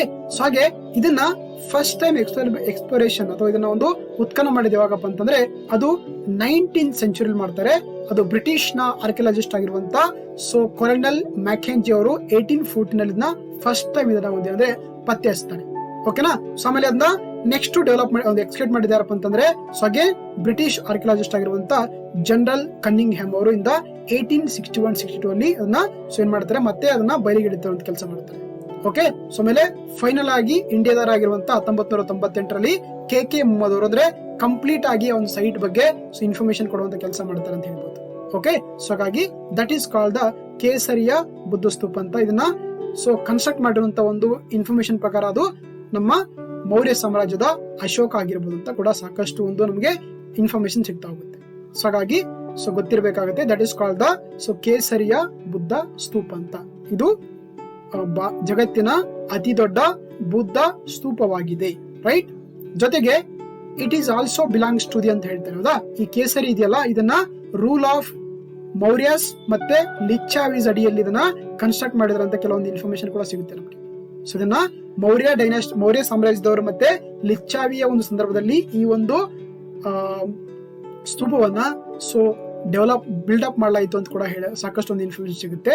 ಜೊತೆಗೆ ಈ ಒಂದು ಸ್ತೂಪಕ್ಕೆ ಸೊ ಏನಂತಾರೆ ವಿದೇಶಿ ಯಾತ್ರಿಕರಾಗಿರುವಂತ ಸೊ ಯಾರು ಫಾಯನ್ ಅವರು, ಜೊತೆಗೆ ಚೀನಾದ ವೆನ್ಸ್ ಥ್ಯಾಂಗ್ ಅವರು ಕೂಡ ಇದಕ್ಕೆ ವಿಸಿಟ್ ಮಾಡಿರೋಂತ ಇನ್ಫಾರ್ಮೇಶನ್ ಕೂಡ ನಮಗೆ ಸಾಕಷ್ಟು ಶಾಸನಗಳ ಮುಖಾಂತರ ಸಿಗುತ್ತೆ. ಅದುವೇ Kesariya Buddha stupa in the state of the Bihar ಅಂತ. ಓಕೆ. ಸೊ ಹಾಗಾಗಿ ಇದು ನಿಮಗೆ ಇಂಪಾರ್ಟೆಂಟ್ ಆಗಿರುತ್ತೆ, in the state of the Bihar ಇರುವಂತದ್ದು. Okay. So move to the next topic. Yes, recent ಆಗಿ ಒಂದು ಸಮಿತಿ, ನಮ್ಮ ಒಂದು ಆಯೋಗ ಒಂದು ನ್ಯೂಸ್ ಅಲ್ಲಿ ಇದೆ. ಅದುವೇ ಜಸ್ಟಿಸ್ ಜಿ ರೋಹಿಣಿ ಆಯೋಗ ಅಂತ ಕರೀತಾರೆ ಹೌದಾ. ನ್ಯಾಯಾಧೀಶರಾಗಿರುವಂತಹ ಜಿ ರೋಹಿಣಿಯವರ ಒಂದು ನೇತೃತ್ವದಲ್ಲಿ ಒಂದು ಸಮಿತಿಯನ್ನ ಅಥವಾ ಒಂದು ಆಯೋಗವನ್ನ ಕೇಂದ್ರ ಸರ್ಕಾರ ರಚನೆ ಮಾಡಿದೆ. ಅದುವೇ ಜಸ್ಟಿಸ್ ಜಿ ರೋಹಿಣಿ ಕಮಿಷನ್ ಅಂತ ಕರೀತಾರೆ. ಸೊ ಹಾಗಾದ್ರೆ ಏನಪ್ಪಾ ಈ ಕಮಿಷನ್ ಇಂಪಾರ್ಟೆನ್ಸ್ ನೋಡ್ತಾ ಹೋಗೋಣ. ನೋಡಿ, ನಮ್ಮ ದೇಶದಲ್ಲಿ ಪ್ರಸ್ತುತವಾಗಿ ಅಂದ್ರೆ ಲಾಸ್ಟ್ 2 years 1 years ಬ್ಯಾಕ್ ಇಂದ ಬಹಳಷ್ಟು ಏನಾಗ್ತಾ ಇದೆ, ಈ ಮೀಸಲಾತಿ ಬಗ್ಗೆ ಸಾಕಷ್ಟು ಒಂದು ಹೋರಾಟಗಳಾಗ್ತಾ ಇದೆ. ಅದು ಮಹಾರಾಷ್ಟ್ರ ಆಗಿರ್ಬೋದು, ಕರ್ನಾಟಕ ಆಗಿರ್ಬೋದು ಹೌದಾ. ಅದ್ರ ಜೊತೆಗೆ ಏನಂದ್ರೆ ನಮ್ಮ ದೇಶದಲ್ಲಿ ಏನಾಗ್ತಾ ಅಂದ್ರೆ ಆಕ್ಚುಲಿ ಬಡವರೇ ಆಗ್ತಾ ಇದಾರೆ, ಶ್ರೀಮಂತರು ಆಗ್ತಾ ಇದಾರೆ ಹೌದಾ. ಹಾಗಾಗಿ ಏನಂದ್ರೆ ಇಲ್ಲಿ ಏನ್ ಮಾಡ್ತಾರೆ ಅಂದ್ರೆ ಈ ಒಂದು ಕಮಿಟಿಯ ಮುಖಾಂತರ so there is a subcategorisation of the OBC ಅಂತ ಕರಿತೀವಿ ಹೌದಾ. ಅಂದ್ರೆ ಏನು OBC ಇದೆಯಲ್ಲ, ಅಲ್ಲಿ ಏನಂದ್ರೆ ಮತ್ತೆ ಅದರಲ್ಲೇ ಒಂದು ಸಬ್ ಕ್ಯಾಟಗರೈಸ್ ಮುಖಾಂತರ ಯಾರು ಅತ್ಯಂತ ಕಡುಬಡವರಿದ್ದಾರೋ ಅವರಿಗೆ ನ್ಯಾಯವನ್ನ ಕೊಡುವಂತ ಕೆಲಸ ಮಾಡ್ಕೊಳ್ಳಕ್ಕೆ ಈ ಸಮಿತಿಯನ್ನ ಕೇಂದ್ರ ಸರ್ಕಾರದ ಎಸ್ಪೆಷಲಿ ಪ್ರೆಸಿಡೆಂಟ್ ಆಫ್ ಇಂಡಿಯಾ ಅವರು ಅಪಾಯಿಂಟ್ ಮಾಡಿದ್ದಾರೆ. ಅದುವೇ ಜಸ್ಟಿಸ್ ಜಿ ರೋಹಿಣಿ ಆಯೋಗ ಅಂತ ಕರೀತಾರೆ. ಸೊ ಹಾಗಾದ್ರೆ ಅದ್ರ ಬಗ್ಗೆ ಡೀಟೇಲ್ಡ್ ಆಗಿ ಡಿಸ್ಕಸ್ ಮಾಡ್ತಾ ಹೋಗೋಣ. ಏನಪ್ಪಾ ಈ ಕಮಿಟಿ ಅಂತಂದ್ರೆ, ನೋಡಿ ಈಗ ನಮ್ಮ ದೇಶದಲ್ಲಿ ಏನಂದ್ರೆ ನಾವು ಸಾಕಷ್ಟು ಏನ್ ಮಾಡಿದೀವಿ, ಒಂದು ಮೀಸಲಾತಿ ಕೊಟ್ಟಿದ್ದೀವಿ. ಫಾರ್ ಎಕ್ಸಾಂಪಲ್ ಅಂದ್ರೆ ಈಗ ನಮ್ಮ ದೇಶದಲ್ಲಿ ST ರಿಸರ್ವೇಶನ್ ಕೊಟ್ಟಿದ್ದೀವಿ ಹೌದಾ. ಪರಿಶಿಷ್ಟ ಜಾತಿ ಪರಿಶಿಷ್ಟ ಪಂಗಡಕ್ಕೆ ಎಷ್ಟು ಕೊಟ್ಟಿದ್ದೀವಿ, 7.5% ನಾವು ಮೀಸಲಾತಿ ಕೊಟ್ಟಿದ್ದೀವಿ ಕೋಟಾದಲ್ಲಿ. ಅದರಲ್ಲಿ ಎಸ್ಪೆಷಲಿ ಇಂದ ಎಜುಕೇಶನಲ್ ಇನ್ಸ್ಟಿಟ್ಯೂಷನ್ಸ್ ಮತ್ತೆ ಪಬ್ಲಿಕ್ ಎಂಪ್ಲಾಯ್ಮೆಂಟ್ ಅಲ್ಲಿ, ಹಾಗೆ ಗವರ್ಮೆಂಟ್ ಸ್ಕೀಮ್ಗಳು ಅಂತ ಹೇಳ್ಬೋದು. ಜೊತೆಗೆ ಪರಿಶಿಷ್ಟ ಜಾತಿಗೆ ಶೆಡ್ಯೂಲ್ ಕ್ಯಾಸ್ಟ್ ಗೆ 15% ಇದೆ. ಆಮೇಲೆ ಅದರ್ ಬ್ಯಾಕ್ವರ್ಡ್ ಕ್ಲಾಸಸ್ ಅಂತ ಕರೀತಿರೋದ ಹಿಂದುಳಿದ ವರ್ಗಗಳ ಆಯೋಗ ಇದೆಯಲ್ಲ, ಅದು ಒಂದು ಕಮಿಟಿ ಇದೆಯಲ್ಲ, ಅದಕ್ಕೆ 27% ಕೊಟ್ಟಿದ್ವಿ. ಆಮೇಲೆ ರೀಸೆಂಟ್ ಆಗಿ ಕೂಡ ಮತ್ತೆ ಅದಕ್ಕೆ 10% ಆಡ್ ಮಾಡಿದ್ದಾರೆ. That is called the economically weaker section ಅಂತ ಕರೀತಾರೆ. ಆರ್ಥಿಕವಾಗಿ ಹಿಂದುಳಿದವರಿಗೆ ಅಗೇನ್ 10% ಕೊಟ್ಟಿದ್ದಾರೆ. ಸೊ ಅಂದ್ರೆ ನಮ್ಮ ದೇಶದಲ್ಲಿ ಟೋಟಲ್ ಆಗಿ 59.50% ಏನ್ ಮಾಡಿದೀವಿ ನಾವು ರಿಸರ್ವೇಶನ್ ನ ಕೊಟ್ಟಿದೀವಿ. ಉಳಿದ ಪರ್ಸೆಂಟ್ ಏನಿದೆ that is belongs to the ZM category ಅಥವಾ ಜನರಲ್ ಮೆರಿಟ್ ಕ್ಯಾಟಗರಿ ಆಗಿದೆ. ಹೌದಾ. ಸೊ ಹಾಗಾಗಿ ಆ ಕಾರಣಕ್ಕಾಗಿ ಏನಾಗುತ್ತೆ ಅಂದ್ರೆ, ನೋಡಿ ಏನ್ ಈ ಒಂದು ರಿಸರ್ವೇಶನ್ ಕೊಟ್ಟಿದೀವಲ್ಲ, ಅದೆಲ್ಲೊಂದ್ ಕಡೆ ಸೊ ನಮಗೆ ಮೊದಲ ಕೊಟ್ಟಿದ್ದಾರೆ. ಸೊ ಹಾಗಾಗಿ ಏನಾಗುತ್ತೆ ಇದೆ, ಅದು ಎಲ್ಲೊಂದ್ ಕಡೆ ಸರಿಯಾಗಿ ಎಲ್ಲರಿಗೂ ಕೂಡ ಅಪ್ಲಿಕೇಬಲ್ ಆಗ್ತಾ ಇಲ್ಲ ಹೌದಾ. ನೋಡಿ ಎಷ್ಟೋ ಈಗ ರಿಸರ್ವೇಶನ್ ಕೊಟ್ಟರು ಕೂಡ ಏನಾಗ್ತದೆ, ಅದರಲ್ಲೇ ನಮ್ಗೆ ಮತ್ತೆ ಸಾಕಷ್ಟು ಜನ ಕಡು ಬಡವರು ಸಿಗ್ತಾ ಇದ್ದಾರೆ. ಸೊ ಅದಕ್ಕೆ ಅದನ್ನ ರ್ಯಾಷನಲ್ ಆಗಿ ಥಿಂಕ್ ಮಾಡ್ಬೇಕನ್ನೋ ಕಾರಣಕ್ಕಾಗಿ ಈ ಒಂದು ಕಮಿಟಿಯನ್ನ ರಚನೆ ಮಾಡಿದ್ದಾರೆ. ಬಟ್ ಇದು ಯಾಕೆ ರೀಸೆಂಟ್ ಆಗಿ ನ್ಯೂಸ್ ಅಂದ್ರೆ ಅದನ್ನ ಮತ್ತೆ ಎಕ್ಸ್ಟೆಂಡ್ ಮಾಡಿದ್ರು, ಅದರ ಒಂದು ಅವಧಿಯನ್ನ ರೀಸೆಂಟ್ ಆಗಿ ಮತ್ತೆ ಅದನ್ನ ಎಕ್ಸ್ಟೆಂಡ್ ಮಾಡಿದ್ದಾರೆ. ಸೊ ಆ ಕಾರಣಕ್ಕಾಗಿ ಜಿ ರೋಹಿಣಿ ಕಮಿಷನ್ ಅಂದ್ರೆ ಮತ್ತೆ ನ್ಯೂಸ್ ಇರುವಂತದ್ದು ನಮ್ಗೆ ಟಾಪಿಕ್ ಅಂತ ಹೇಳ್ಬೋದು, ರೈಟ್. ಸೊ ಹಾಗಾದ್ರೆ ನೋಡಿ, ನಮ್ಮ ದೇಶದ ಏನ್ ಇಂಡಿಯನ್ ಕಾನ್ಸ್ಟಿಟ್ಯೂಷನ್ ಇದೆಯಲ್ಲ, ಅದು ಏನಂದ್ರೆ ಒಂದು ರಾಷ್ಟ್ರಪತಿಗೆ ಒಂದು ಪವರ್ಸ್ ಕೊಡುತ್ತೆ. ಏನ್ ಪವರ್ ಕೊಡುತ್ತಪ್ಪ ಅಂತ ನೋಡಿ, the president may by order to appoint a commission consisting of the such persons as a think ಅಂತ. ಅಂದ್ರೆ ನಮ್ಮ ದೇಶದಲ್ಲಿ ಯಾರು ಎಜುಕೇಶನಲಿ ಮತ್ತೆ ಸೋಷಿಯಲ್ ಅಂತ ಹೌದಾ, ಅಂದ್ರೆ ಶೈಕ್ಷಣಿಕವಾಗಿ ಮತ್ತೆ ಸಾಮಾಜಿಕವಾಗಿ ಯಾರು ಹಿಂದುಳಿದಿರ್ತಾರೆ ಅವ್ರಿಗೆ ಏನಂದ್ರೆ ಅವರ ಒಂದು ಸ್ಥಿತಿಗತಿಗಳನ್ನ, ಅವರ ಒಂದು ಕಂಡೀಷನ್ಸ್ ಗಳನ್ನ ಸ್ಟಡಿ ಮಾಡ್ಕೊಳಕ್ಕೆ ಏನ್ ಮಾಡಬಹುದು, ರಾಷ್ಟ್ರಪತಿಯವರು ಒಂದು ಇನ್ವೆಸ್ಟಿಗೇಟಿಂಗ್ ಕಮಿಟಿಯನ್ನ ಅಥವಾ ಇನ್ವೆಸ್ಟಿಗೇಟಿಂಗ್ ಕಮಿಷನ್ ಅನ್ನ ಅಪಾಯಿಂಟ್ ಮಾಡ್ಕೊಳ್ಳಕ್ಕೆ ರಾಷ್ಟ್ರಪತಿಯವರು ಅಧಿಕಾರ ಕೊಟ್ಟಿದ್ದಾರೆ under article 248 240 of the Indian constitution ಅಂತ. ಅರ್ಥ ಆಯ್ತಾ? 340ನೇ ವಿಧಿ ಪ್ರಕಾರ the president has power to appoint okay investigating commission for the conditions of the backward classes especially educational ಮತ್ತೆ ಸೋಷಿಯಲ್ ಅಂತ. ಗೊತ್ತಿರಲಿ, ಇಲ್ಲಿ ಕೇವಲ ಶೈಕ್ಷಣಿಕವಾಗಿ ಮತ್ತೆ ಸಾಮಾಜಿಕವಾಗಿ ಹಿಂದುಳಿದವರ ಬಗ್ಗೆ ಮಾತ್ರ ಮಾತಾಡ್ತಾ ಇದೆ. It is not talk about the economically backward classes ಅಂತ. ಸೊ ಹಾಗಾಗಿ ಒಂದ್ ಕಡೆ ಗೊತ್ತಿರಲಿ ನಮಗೆ. ಸೊ ಇಂಡಿಯನ್ ಕಾನ್ಸ್ಟಿಟ್ಯೂಷನ್ ಅಲ್ಲಿ ಬರೀ ನಮಗೆ ಎಜುಕೇಶನಲಿ ಆಮೇಲೆ ಸೋಷಿಯಲಿ ಬ್ಯಾಕ್ವರ್ಡ್ನೆಸ್ ಮಾತ್ರ ಬಗ್ಗೆ ಮಾತಾಡುತ್ತೆ. ಎಕನಾಮಿಕಲ್ ಎನ್ನುವಂತ ಪದವನ್ನ ಇಲ್ಲಿ ನಮಗೆ ಸೇರಿಸಿಲ್ಲ, ಗೊತ್ತಿರಬೇಕು. ಜೊತೆಗೆ ಆರ್ಟಿಕಲ್ 14 ಕೂಡ ಹೇಳುತ್ತೆ ನಮಗೆ. ಏನ್ ಹೇಳುತ್ತೆ article 14? Equality before law and equal protection of law ಅಂತ ಹೇಳುತ್ತೆ. ಅಂದ್ರೆ ನಮ್ಮ ದೇಶದಲ್ಲಿ ಇರುವಂತಹ ಕಾನೂನುಗಳಲ್ಲಿ ಎಲ್ಲರೂ ಕೂಡ ಸಮಾನರು, ಯಾರು ಕೂಡ ಮೇಲಲ್ಲ, ಯಾರು ಕೂಡ ಕೀಳಲ್ಲ, ಅವರೆಲ್ಲರೂ ಕೂಡ ಈಕ್ವಲ್ ಅಂತ ಹೇಳುತ್ತೆ. ಬಟ್ ಅದು ಏನಾಗ್ತಿದೆ ಈಗ ಪ್ರೆಸೆಂಟ್ ಆಗಿ ನಮ್ಮ ದೇಶದಲ್ಲಿ unequals cannot be treated as the equally ಅಂತ. ಹೌದಾ? ಅಂದ್ರೆ ಇಲ್ಲಿ ಅಸಮಾನರನ್ನ ಸಮಾನರಂತ ನಾವು ಟ್ರೀಟ್ ಮಾಡಕ್ ಆಗಲ್ಲ. ಓಕೆ, ಫಾರ್ ಎಕ್ಸಾಂಪಲ್ ಈಗ ನೋಡಿ, OBC ಅಂತ ಒಂದು ಕ್ಯಾಟಗರಿ ಇದೆ. ಹೌದಾ? OBC ದಲ್ಲಿ ಎಲ್ಲರೂ ಕೂಡ ಶ್ರೀಮಂತರಿಲ್ಲ, ಎಲ್ಲರೂ ಕೂಡ ಬಡವರಿಲ್ಲ. ಹೌದಾ? ಹಾಗಾಗಿ ಏನಾಗುತ್ತೆ, OBC ಎಲ್ಲರೂ ಕೂಡ ಅಂದ್ರೆ ನಾವು ನೋಡೋದು ಕಾಮನ್ ಆಗಿ ನೋಡ್ತೀವಿ. ಬಟ್ ಅದರಲ್ಲಿ ಎಷ್ಟೋ ಜನರಿಗೆ ಇವತ್ತಿಗೂ ಕೂಡ ಊಟ ಸಿಗ್ತಾ ಇಲ್ಲ, ಅವರುಗಳಿಗೆ ಇರೋಕೆ ಮನೆಗಳಿಲ್ಲ. ಅದರಲ್ಲಿ ಕೆಲವರು ಅರಮನೆ ಕಟ್ಸ್ಕೊಂಡಿದ್ದಾರೆ, ಎಷ್ಟೋ ರಿಚ್ ಆಗಿದ್ದಾರೆ. ಸಾಕಾಗಿ ಏನಾಗುತ್ತೆ, ಇಲ್ಲಿ unequal cannot be treated as the equal ಅಂತ ಹೇಳ್ತಾ ಇದ್ದಾರೆ. That is also very important thing for the sub categorisation of the OBC ಅಂತ. ಆ ಕಾರಣಕ್ಕಾಗಿ ಅದನ್ನ ಇರುವಂತ ಒಂದು ಭಾಗದಲ್ಲೇ ಮತ್ತೆ ಉಪವಿಭಾಗ ಮಾಡ್ತಾ ಇದ್ದಾರೆ. That is in the OBC ಅಲ್ಲಿ. ಜೊತೆಗೆ ಆರ್ಟಿಕಲ್ 16 ಆಫ್ ಕ್ಲಾಸ್ 4 ಹೇಳುತ್ತೆ. ಏನ್ ಹೇಳುತ್ತಪ್ಪ ಅಂತಂದ್ರೆ, ಆಕ್ಚುಲಿ ಇಲ್ಲಿ reservation of appointment for post in the favour of the any backward class ಅಂತ ಹೇಳುತ್ತೆ. ಇದು ಇಂಟ್ರೆಸ್ಟ್ ಆಫ್ ದಿ ಸ್ಟೇಟ್ ಅಂತ. ಹೌದಾ? ಆರ್ಟಿಕಲ್ 16 ಆಫ್ 4 ಏನ್ ಹೇಳುತ್ತೆ ಅಂದ್ರೆ, ಯಾರು ಹಿಂದುಳಿದಿರ್ತಾರೆ ಸೊ ಅವ್ರಿಗೆ ಏನ್ ಮಾಡಬಹುದು, ಇಲ್ಲಿ ರಿಸರ್ವೇಶನ್ ಕೊಡಬಹುದು, ಎಸ್ಪೆಷಲಿ ಸರಕಾರಿ ಉದ್ಯೋಗಗಳಲ್ಲಿ ಅಂತ ಕೂಡ ಹೇಳ್ತಾ ಇದೆ. ಇದು ಇಂಟ್ರೆಸ್ಟ್ ಆಫ್ ದಿ ಸ್ಟೇಟ್ ಆಗಿರುತ್ತೆ. There is no any force ಅಂತ, ಯಾವುದೇ ರೀತಿಯಾದಂತಹ ಒಂದು ಬಲವಂತ ಇಲ್ಲ. ಸ್ಟೇಟ್ ಇಷ್ಟಪಟ್ಟು ಏನ್ ಮಾಡಬಹುದು, ಅಲ್ಲಿರುವಂತ ಬ್ಯಾಕ್ವರ್ಡ್ಸ್ ಪೀಪಲ್ಸ್ ಗಳಿಗೆ ಏನ್ ಮಾಡಬಹುದು, ನೀವು ಅಲ್ಲಿ ರಿಸರ್ವೇಶನ್ ಕೊಡಬಹುದು ಇನ್ ದ ಪಬ್ಲಿಕ್ ಎಂಪ್ಲಾಯ್ಮೆಂಟ್ ಅಲ್ಲಿ ಅಂತ ಹೇಳ್ತಾ ಇದ್ದಾರೆ. ಸೊ ಹಾಗಾಗಿ ಇವೆಲ್ಲ ಕೂಡ constitution status regarding the OBC ಅಥವಾ ಒಂದು ರಿಸರ್ವೇಶನ್ ಅಂತ ಹೇಳ್ಬೋದು. ರೈಟ್, ನೆಕ್ಸ್ಟ್ ನೋಡ್ತಾ ಹೋಗೋಣ. ಸೊ ಹಾಗಾದ್ರೆ ಏನ್ ಮಾಡ್ತಾರೆ ಅಂದ್ರೆ, ನಮ್ಮ ದೇಶದ ರಾಷ್ಟ್ರಪತಿಗಳಿರುವಂತ ರಾಮನಾಥ್ ಕೋವಿಂದ್ ಅವರು 2017ರಲ್ಲಿ ಏನಂದ್ರೆ ಒಂದು ಕಮಿಟಿ ಏನಾದ್ರು ಅಪಾಯಿಂಟ್ ಮಾಡ್ತಾರೆ. ಯಾಕಪ್ಪ ಅಂತಂದ್ರೆ, ಆಕ್ಚುಲಿ ಏನು OBC ಅಲ್ಲೇ ಮತ್ತೇನಂದ್ರೆ ಹಿಂದುಳಿದ ವರ್ಗಗಳಲ್ಲೇ ಮತ್ತೆ ಕಡುಬಡರಿದ್ದಾರೆ, ಅವರನ್ನ ಒಂದ್ ಕಡೆ ಪತ್ತೆ ಮಾಡಿ ಅವರಿಗೆ ಒಂದೇನಾದ್ರು ಸ್ಪೆಷಲ್ ಮೆಜರ್ಸ್ ಅನ್ನು ತಗೋಬೇಕನ್ನೋದು ಈ ಸಮಿತಿಯ ಮುಖ್ಯ ಉದ್ದೇಶ. ಹೌದಾ? ಸೊ ಅದಕ್ಕೆ ಅಂದ್ರೆ 2015ರಲ್ಲಿ ನಮ್ಮ ಒಂದು ಬಾಡಿ ಆಗಿರುವಂತ national commission for the backward class, ಹೌದಾ, ರಾಷ್ಟ್ರೀಯ ಹಿಂದುಳಿದ ವರ್ಗಗಳ ಆಯೋಗ ಏನಿದೆಯಲ್ಲ, ಅದೇನ್ ಮಾಡುತ್ತೆ, ಸರ್ಕಾರಕ್ಕೆ ಒಂದು ಏನ್ ಮಾಡುತ್ತೆ, ಪ್ರಪೋಸಲ್ ಇಡುತ್ತೆ. ಏನಂದ್ರೆ, ಈ OBC ಇದೆಯಲ್ಲ, ಇದ್ರಲ್ಲಿರುವಂತ ಎಲ್ಲರೂ ಕೂಡ ಅಷ್ಟು ಸರಿಯಾಗಿ ಅವ್ರಿಗೆ ಸೌಲಭ್ಯಗಳು ಸಿಗ್ತಾ ಇಲ್ಲ, ಸವಲತ್ತುಗಳು ಸಿಗ್ತಾ ಇಲ್ಲ, ಅದು ಸರಿಯಾಗಿ ಇಂಪ್ಲಿಮೆಂಟೇಷನ್ ಆಗ್ತಾ ಇಲ್ಲ. ಅದರಲ್ಲಿ ಅಂದ್ರೆ ಎಷ್ಟು ವರ್ಷ ರಿಸರ್ವೇಶನ್ ಕೊಟ್ಟರು ಕೂಡ ಏನಾಗಿದ್ದಾರೆ, ಅಗೇನ್ ಅದರಲ್ಲಿ ಸಾಕಷ್ಟು ಜನ ಕಡು ಬಡವರು ಕಂಡು ಬರ್ತಾ ಇದಾರೆ, ಅಂದ್ರೆ ಮೋರ್ ಪುವರ್ಸ್ ಕಂಡು ಬರ್ತಾ ಇದಾರೆ. ಸೊ ಅದಕ್ಕೆ ಅಂದ್ರೆ ಇದರಲ್ಲಿ ಏನ್ ನೋಡ್ಬೇಕಾಗಿದೆ, ನಾವು ಮತ್ತೆ ಉಪವಿಭಾಗ ಮಾಡ್ಕೊಂಡು ಯಾರು ತುಂಬಾ ಕಡಬಡಿದ್ದಾರೆ ಅವ್ರಿಗೆ ಜಾಸ್ತಿ ಫೋಕಸ್ ಮಾಡಬೇಕಾಗಿದೆ ಅಂತ ಹೇಳಿದ್ರೆ 2015ರಲ್ಲಿ ಒಂದು ರಿಪೋರ್ಟ್ ಅನ್ನ ಕೇಂದ್ರ ಸರ್ಕಾರಕ್ಕೆ ಅಥವಾ ರಾಷ್ಟ್ರಪತಿಗೆ ಒಪ್ಪಿಸ್ತಾರೆ. ಹೌದಾ? ಸೊ ಅದಕ್ಕೇನಂದ್ರೆ 2017ರಲ್ಲಿ ನಮ್ಮ ದೇಶದ ರಾಷ್ಟ್ರಪತಿಗಳಾಗಿರುವಂತ ರಾಮನಾಥ್ ಕೋವಿಂದ್ ಅವರು ರಿಟೈರ್ಡ್ ಜಸ್ಟಿಸ್ ಆಗಿರುವಂತ ಜಿ ರೋಹಿಣಿ ಅವರ ಒಂದು ನೇತೃತ್ವದಲ್ಲಿ ಒಂದು ಕಮಿಟಿಯನ್ನ ಅಪಾಯಿಂಟ್ ಮಾಡ್ತಾರೆ. ಈ ಕಮಿಟಿಯ ಮುಖ್ಯ ಉದ್ದೇಶ ಏನಪ್ಪ ಅಂತಂದ್ರೆ, to examine issue of the subcategorisation of the other backward class ಅಂತ. ಅಂದ್ರೆ ಇದರಲ್ಲಿ ನೋಡಿ, ಯಾರು ಎಕ್ಸ್ಟ್ರೀಮ್ಲಿ ಬ್ಯಾಕ್ವರ್ಡ್ ಆಗಿರ್ತಾರೆ ಅವರಿಗೆ ನೀವು ಮತ್ತೆ ವಿಶೇಷ ಯೋಜನೆಗಳನ್ನ ಕೊಡ್ರಿ ಅಂಡರ್ ದ ಈ ಸೋಷಿಯಲ್ ಜಸ್ಟಿಸ್ ಅನ್ನ ಪ್ರೂವ್ ಮಾಡ್ಬೇಕಂತಂದ್ರೆ, ಇಲ್ಲಿ ಸಾಮಾಜಿಕ ನ್ಯಾಯವನ್ನು ವಹಿಸುವಂತದ್ದು ಈ ಒಂದು ಆಯೋಗದ ಮುಖ್ಯ ಉದ್ದೇಶವಾಗಿದೆ ನೋಡಿ. ಹೌದಾ? ಜೊತೆಗೆ ಹಾಗಾದ್ರೆ ನಾನು ಆಗ್ಲೇ ಹೇಳ್ತಾ ಇದ್ದೆ, ಯಾಕೆ ನಮಗೆ ಈ need for the sub categorisation ಅಂತ. ಒಂದು ಎಕ್ಸಾಂಪಲ್ ಹೇಳ್ತೀನಿ, ನಿಮ್ಗೆ ಲೈವ್ ಆಗಿ ಗೊತ್ತಾಗುತ್ತೆ ನೋಡಿ. ಹೌದಾ? ಈಗ ಟೇಕ್ ಫಾರ್ ಎಕ್ಸಾಂಪಲ್ SC ಸಮುದಾಯ ತಗೊಂಡು, ಹೌದಾ, ರಿಯಲ್ ಎಕ್ಸಾಂಪಲ್ ಹೇಳಿದ್ರೆ ನಿಮ್ಗೆ ಗೊತ್ತಾಗುತ್ತೆ, ಆ ಕಾರಣಕ್ಕಾಗಿ ಹೇಳ್ತಾ ಇದ್ದೀನಿ. ಫಾರ್ ಎಕ್ಸಾಂಪಲ್ ಸ್ಕೆಡ್ಯೂಲ್ ಕ್ಯಾಸ್ಟ್ ಅಂತ ತಗೊಂಡು, ಹೌದಾ, ಪರಿಶಿಷ್ಟ ಜಾತಿ ಅಂತ ಇದೆ ನೋಡಿ.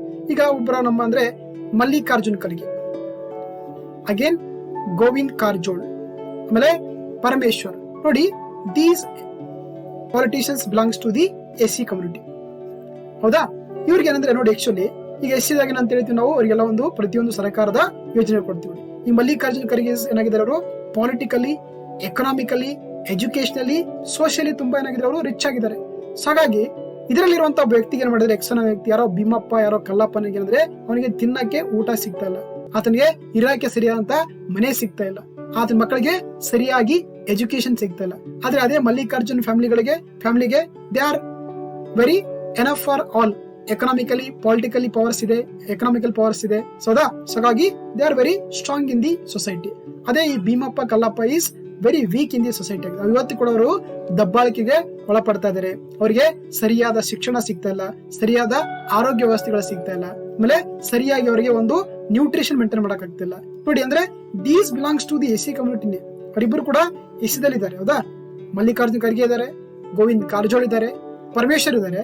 ಆದ್ರೆ ಯಾರೋ ಭೀಮಪ್ಪ ಕಲ್ಲಪ್ಪ ಅನ್ನೋ ವ್ಯಕ್ತಿಗಳು ಕೂಡ ಅವರು ಕೂಡ ಎಸ್ ಸಿ ಕಮ್ಯುನಿಟಿ ಇದ್ದಾರೆ. ಅವರಿಗೆ ಕೂಡ ಏನ್ ರೈಟ್ಸ್ ಕೊಟ್ಟಿದ್ದಾರೆ ಇವ್ರಿಗೆ ಕೂಡ ಸೇಮ್ ಇದೆ. ಬಟ್ ಆದ್ರೆ ಸೊಸೈಟಿಯಲ್ಲಿ ಇವರು ಇವತ್ತಿಗೂ ಕೂಡ ಇನ್ನೂ ತುಂಬಾ ಡಿಸ್ಕ್ರಿಮಿನೇಟ್ ಆಗ್ತಾ ಇದಾರೆ, ತುಂಬಾ ಅಂದ್ರೆ ವೀಕ್ ಆಗ್ತಾ ಇದಾರೆ. ಸೊ ಹಾಗಾಗಿ ಏನಂದ್ರೆ ಇಲ್ಲಿ ಏನಂದ್ರೆ ನಾವು ಡಿಫ್ರೆಂಟ್ ಆಗಿ ಟ್ರೀಟ್ ಮಾಡ್ಬೇಕಾಗುತ್ತೆ.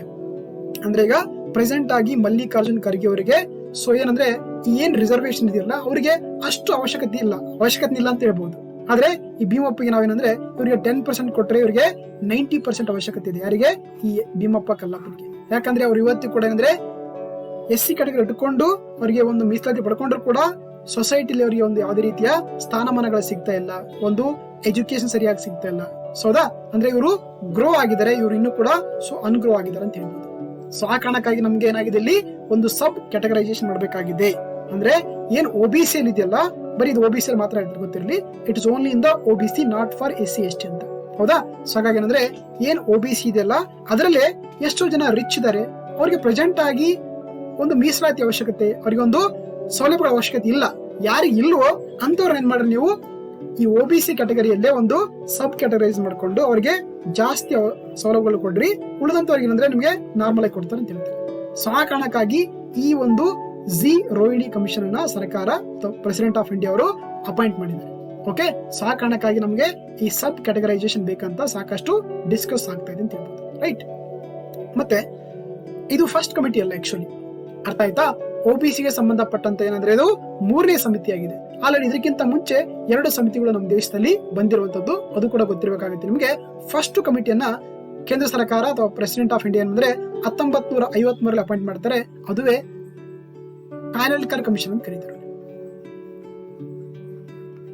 ಓಕೆ, ಕಾಲೇಲ್ಕರ್ ಆಯೋಗ ಅಂತ ಕರೀತಾರೆ. ಇದನ್ನ ರಾಷ್ಟ್ರಪತಿಯವರು 1954ರಲ್ಲಿ ಫಸ್ಟ್ ಟೈಮ್ ಏನಂದ್ರೆ ಇದನ್ನ ನಮ್ಮ ಇಂಡಿಪೆಂಡೆಂಟ್ ಇಂಡಿಯಾದಲ್ಲಿ ಅಪಾಯಿಂಟ್ ಮಾಡ್ತಾರೆ.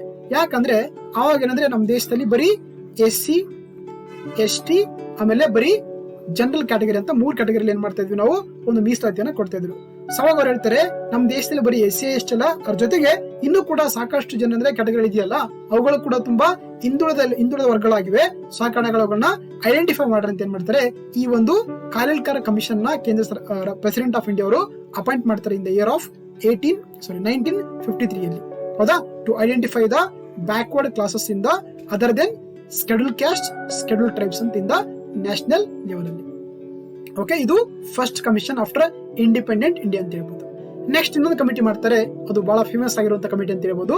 That is called the Mandal commission ಅಂತ ಬರುತ್ತೆ 1980ರಲ್ಲಿ. ಓಕೆ, ಸೊ 1980ರಲ್ಲಿ Mandal commission president of India ಅವರು ಅಪಾಯಿಂಟ್ ಮಾಡ್ತಾರೆ. ಇವ್ರೇನಂದ್ರೆ ಫಸ್ಟ್ ಟೈಮ್ ಏನಾದ್ರೆ ಒಂದು ಸರ್ವೆ ಮಾಡ್ತಾರೆ, ಹೌದಾ? ಸೊ ಹಾಗಾಗಿ ಇವರ ಒಂದು ರಿಪೋರ್ಟ್ ಪ್ರಕಾರ ಅಂದ್ರೆ ನಮ್ಮ ದೇಶದಲ್ಲಿ ಅಂದ್ರೆ ಆ ಟೈಮ್ ಅಲ್ಲಿ 1980s ಅಲ್ಲಿ ಎಷ್ಟಂದ್ರೆ ನಮ್ಮ ದೇಶದ ಸುಮಾರು 52% ಪಾಪ್ಯುಲೇಷನ್ ಅಂದ್ರೆ 52% ಜನಸಂಖ್ಯೆ ಇದೆಯಲ್ಲ, ಅವರೆಲ್ಲರೂ ಕೂಡ ಏನಾಗಿದ್ದಾರೆ ಅಂದ್ರೆ ಅದರ್ ಬ್ಯಾಕ್ವರ್ಡ್ ಕ್ಲಾಸ್ ಆಗಿದೆ. ಅಂದ್ರೆ other than S C S T ಬಿಟ್ರೆ ಇವರು ಹಿಂದುಳಿದ ವರ್ಗಗಳ ಒಂದು ಜನಸಂಖ್ಯೆ ಆಗಿದೆ ಅಂತ ಹೇಳ್ತಾರೆ. ಜೊತೆಗೆ ಏನ್ ಈ ಒಬಿಸಿ ಕಮ್ಯುನಿಟಿ ಒಂದು ಪಾಪ್ಯುಲೇಷನ್ ಇದೆಯಲ್ಲ, ಇದರ ಅಡಿಯಲ್ಲೇ ಸುಮಾರು 1257 ಕಮಿಟಿಗಳು ಬರುತ್ತೆ ನೋಡಿ. ಇದು ದುರಂತ ನೋಡಿ, ಹೌದಾ?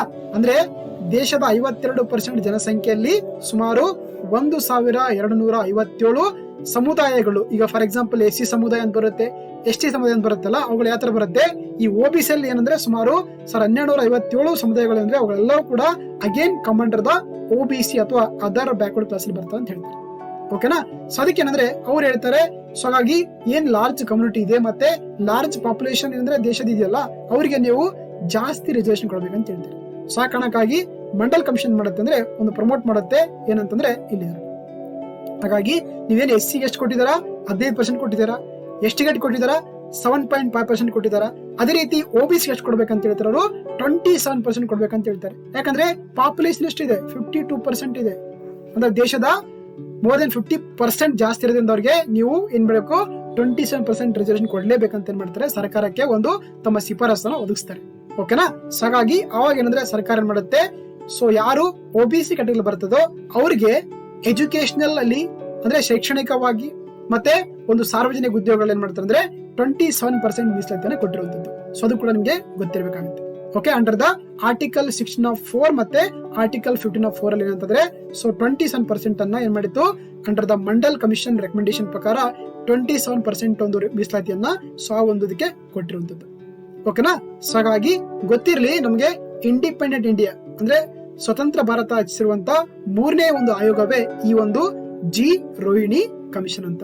ಜೊತೆಗೆ 2018ರಲ್ಲಿ ಮತ್ತೆ ಪಾರ್ಲಿಮೆಂಟ್ ಏನ್ ಮಾಡಿತ್ತು, ಒಂದು ಹೊಸ ಒಂದು ಪಾರ್ಲಿಮೆಂಟ್ ಲಾನ ಮಾಡಿತ್ತು. ಏನಪ್ಪಾ ಅಂತಂದ್ರೆ ಅದು 102ನೇ ಸಂವಿಧಾನ ತಿದ್ದುಪಡಿ ಕಾಯ್ದೆ 2018ರಲ್ಲಿ.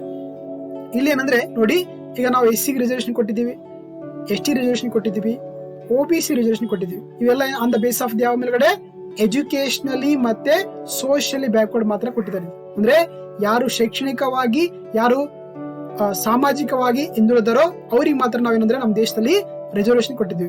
ಆದ್ರೆ ಈ 102ನೇ ಸಂವಿಧಾನ ತಿದ್ದುಪಡಿ ಕಾಯ್ದೆ 2018 ಇದೆಯಲ್ಲ, ಇಲ್ಲಿ ಏನ್ ಮಾಡಿದ್ರೆ ಅಂದ್ರೆ ಯಾರು ಎಕನಾಮಿಕಲಿ 103 ಅಂತ ಹೇಳ್ತೀವಿ. ಓಕೆ, ಏನಂದ್ರೆ 103ನೇ ಸಂವಿಧಾನ ತಿದ್ದುಪಡಿ ಕಾಯ್ದೆ 2019 ಇದೆಯಲ್ಲ, ಇಲ್ಲಿ ಏನ್ ಮಾಡ್ತಾರೆ ಅಂದ್ರೆ ಮತ್ತೆ ಇದರಲ್ಲಿ ಹೊಸದಾಗಿ ಸೇರಿಸ್ತಾರೆ. ಯಾರು ನಮ್ಮ ದೇಶದಲ್ಲಿ ಎಕನಾಮಿಕಲಿ ವೀಕರ್ ಸೆಕ್ಷನ್ ಅಂತ ಕರಿತೀವಿ, ಅಂದ್ರೆ ಆರ್ಥಿಕವಾಗಿ ಹಿಂದುಳಿದವರಿಗೆ ಏನ್ ಮಾಡ್ತಾರೆ ಅಂದ್ರೆ 10% ರಿಸರ್ವೇಶನ್ ಕೊಡ್ತಾರೆ ಇನ್ ದ ಪಬ್ಲಿಕ್ ಎಂಪ್ಲಾಯ್ಮೆಂಟ್ ಹಾಗೆ ಎಜುಕೇಶನಲ್ ಇನ್ಸ್ಟಿಟ್ಯೂಷನ್ಸ್ ಅಂತ. ಅಂದ್ರೆ ಯಾರು ಸಾರ್ವಜನಿಕ ಉದ್ಯೋಗಗಳಲ್ಲಿ ಮತ್ತೆ ಶೈಕ್ಷಣಿಕ ಕೇಂದ್ರಗಳು ಏನ್ ಮಾಡಬಹುದು ಆರ್ಥಿಕ ಹಿಂದುಳಿದವರಿಗೆ 10% ರಿಸರ್ವೇಶನ್ ಕೊಟ್ಟಿರುವಂತದ್ದು ಅಂಡರ್ ದ 103ನೇ ಸಂವಿಧಾನ ತಿದ್ದುಪಡಿ ಕಾಯ್ದೆ 2019ರಲ್ಲಿ. ಜೊತೆಗೆ ಇನ್ನು 102ನೇ ಸಂವಿಧಾನ ತಿದ್ದುಪಡಿ ಕಾಯ್ದೆ 2018ರಲ್ಲಿ ಏನ್ ಮಾಡ್ತಾರೆ ಅಂದ್ರೆ ಈ national commission for the national commission for the backward classes ಒಂದು ಕಮಿಷನ್ ಇದೆಯಲ್ಲ, ರಾಷ್ಟ್ರೀಯ ಹಿಂದುಳಿದ ವರ್ಗಗಳ ಆಯೋಗ ಇದೆಯಲ್ಲ, ಇದಕ್ಕೆ ಅಂದ್ರೆ ಸಂವಿಧಾನಿಕ ಸ್ಥಾನಮಾನ ಕೊಡ್ತಾರೆ. ಅದು 102ನೇ ಸಂವಿಧಾನ ತಿದ್ದುಪಡಿ ಕಾಯ್ದೆ ಗೊತ್ತಿರಲಿ, 102ನೇ ಸಂವಿಧಾನ ತಿದ್ದುಪಡಿ ಕಾಯ್ದೆ 2018ರಲ್ಲಿ.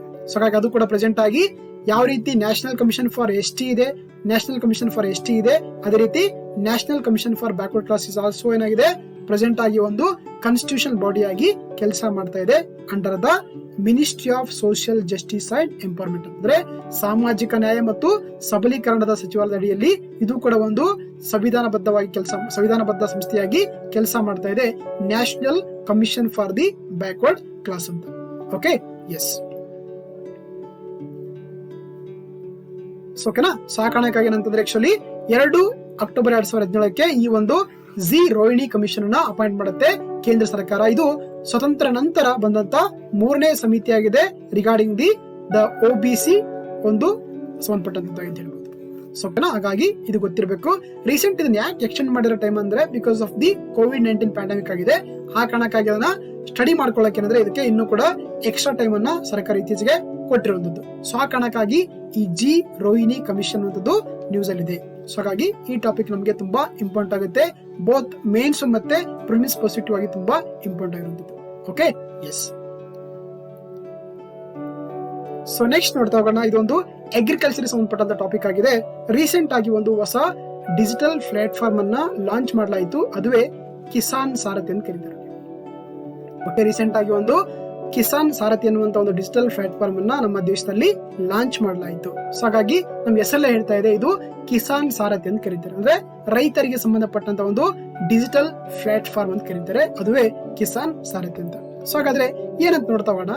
ರೀಸೆಂಟ್ ಆಗಿ ನಮ್ಮ Indian council for agriculture research ಅಂತ, ಹೌದಾ, ಭಾರತೀಯ ಕೃಷಿ ಸಂಶೋಧನಾ ಮಂಡಳಿ ಇದೆಯಲ್ಲ, ಅದೇನಂದ್ರೆ ತನ್ನ 93ನೇ ಒಂದು ಸಂಸ್ಥಾಪನಾ ದಿನವನ್ನು ಆಚರಿಸಿಕೊಂಡಿತ್ತು.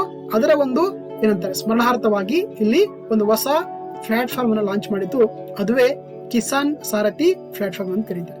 ಓಕೆ, ಇದನ್ನ ಡೆವಲಪ್ ಮಾಡಿರುವಂತ ಮಿನಿಸ್ಟ್ರಿ ಯಾವ್ದಪ್ಪ ಅಂತಂದ್ರೆ union ministry for agriculture and farmer welfare, ಜೊತೆಗೆ ministry of electronics and information technology. ಹೌದಾ, ಅಂದ್ರೆ ಕೃಷಿ ಸಚಿವಾಲಯ ಮತ್ತು ವಿದ್ಯುತ್ ಹಾಗೂ ಮಾಹಿತಿ ತಂತ್ರಜ್ಞಾನ ಸಚಿವಾಲಯ ಅಡಿಯಲ್ಲಿ ಅಂದ್ರೆ ಈ ಒಂದು ಪ್ಲಾಟ್ಫಾರ್ಮ್ ಅನ್ನ ಡೆವಲಪ್ ಮಾಡಲಾಗಿದೆ. ಅದುವೇ ಕಿಸಾನ್ ಸಾರಥಿ ಪ್ಲಾಟ್ಫಾರ್ಮ್ ಅಂತ ಕರೀತಾರೆ. ಸೊ ಹಾಗಾದ್ರೆ ಇದರ ಮುಖ್ಯ ಉದ್ದೇಶ ಏನಂದ್ರೆ ಇದೊಂದು ಡಿಜಿಟಲ್ ಪ್ಲಾಟ್ಫಾರ್ಮ್ ಆಗಿದೆ. ಹೌದಾ? ಇದ್ರ ಮುಖಾಂತರ ಏನ್ ಮಾಡ್ತಾರೆ ಅಂದ್ರೆ right information at the right time ಅಂತ ಕರೀತಾರೆ. ನೋಡಿ, ಭಾರತ ಏನಾಗಿದೆ ಅಂದ್ರೆ ಭಾರತ ಒಂದು ಅಗ್ರೇರಿಯನ್ ಕಂಟ್ರಿ ಆಗಿದೆ. ಭಾರತ ಒಂದು ಕೃಷಿ ಪ್ರಧಾನವಾದಂತ ದೇಶ ಆಗಿದೆ. ಸೊ ಹಾಗಾಗಿ ಏನು ನಮ್ಮ ಭಾರತ ದೇಶದಲ್ಲಿ ರೈತರಿದಲ್ಲ ಅವ್ರು ಅಂದ್ರೆ ನೋಡಿ, ನಮ್ಮ ದೇಶದಲ್ಲಿ ಸುಮಾರು ಮೋರ್ ದನ್ 50% ಏನ್ ಪಾಪ್ಯುಲೇಷನ್ ಇದೆಯಲ್ಲ, they are engaged in the agriculture ಅಂತ. ಅಂದ್ರೆ 50%ಗಿಂತ ಎಷ್ಟು ಜನರು ಇದಾರೆ ಎಲ್ಲರೂ ಕೂಡ ಏನಂದ್ರೆ ನಮ್ಮ ದೇಶದಲ್ಲಿ ಕೃಷಿಯ ಮೇಲ್ಗಡೆ ಅವಲಂಬಿತರಾಗಿದ್ದಾರೆ. ಆದ್ರೆ ನಮ್ಮ ದೇಶದಲ್ಲಿ ಏನಂದ್ರೆ ಎಸ್ಪೆಷಲಿ ರೈತರುಗಳಿಗೆ ಏನಾಗಿದೆ, ಅವ್ರಿಗೆ ಲ್ಯಾಕ್ ಆಫ್ ಟೆಕ್ನಾಲಜಿ ಇದೆ, ಅವ್ರಿಗೆ ತಂತ್ರಜ್ಞಾನ ಕೊರತೆ ಇದೆ, ಮಾಹಿತಿಗಳ ಕೊರತೆ ಇದೆ.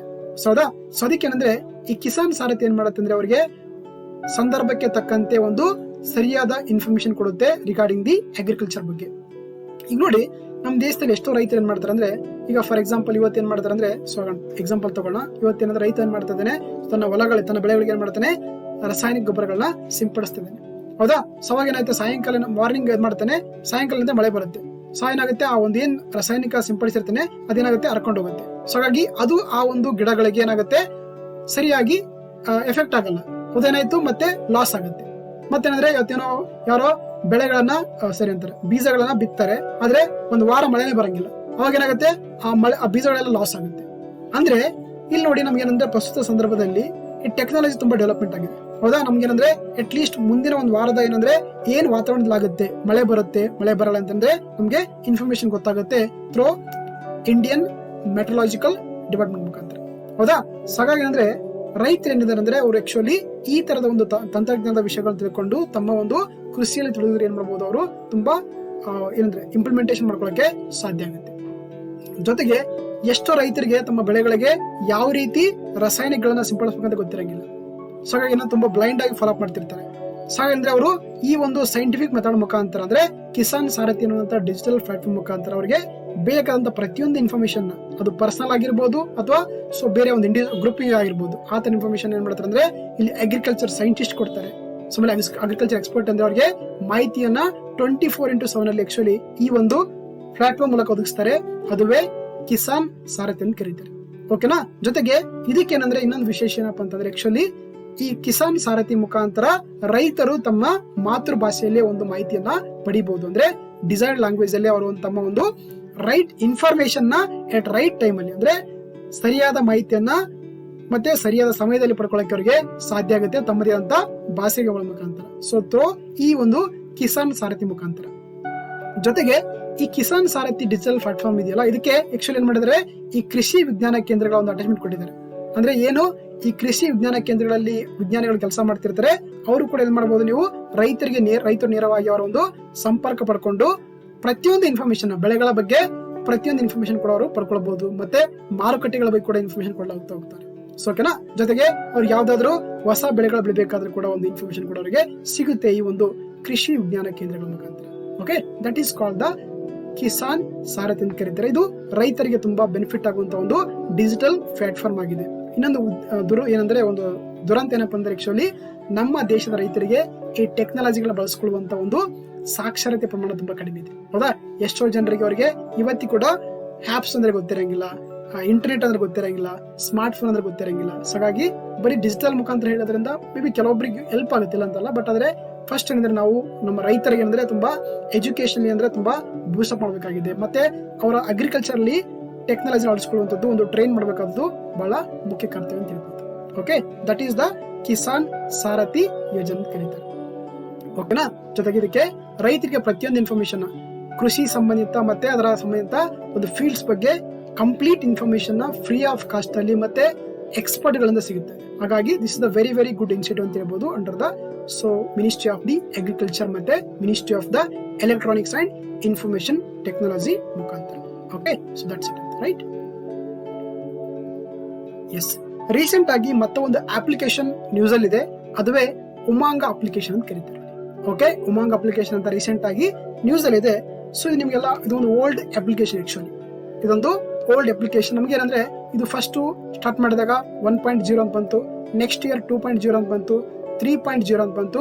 ರೀಸೆಂಟ್ ಆಗಿ ಅದನ್ನ ವರ್ಷನ 4.0 ನ ಲಾಂಚ್ ಮಾಡಲಾಯಿತು. ಅದುವೇ ಉಮಾಂಗ ಅಪ್ಲಿಕೇಶನ್ ಅಂತ ಕರೀತಾರೆ.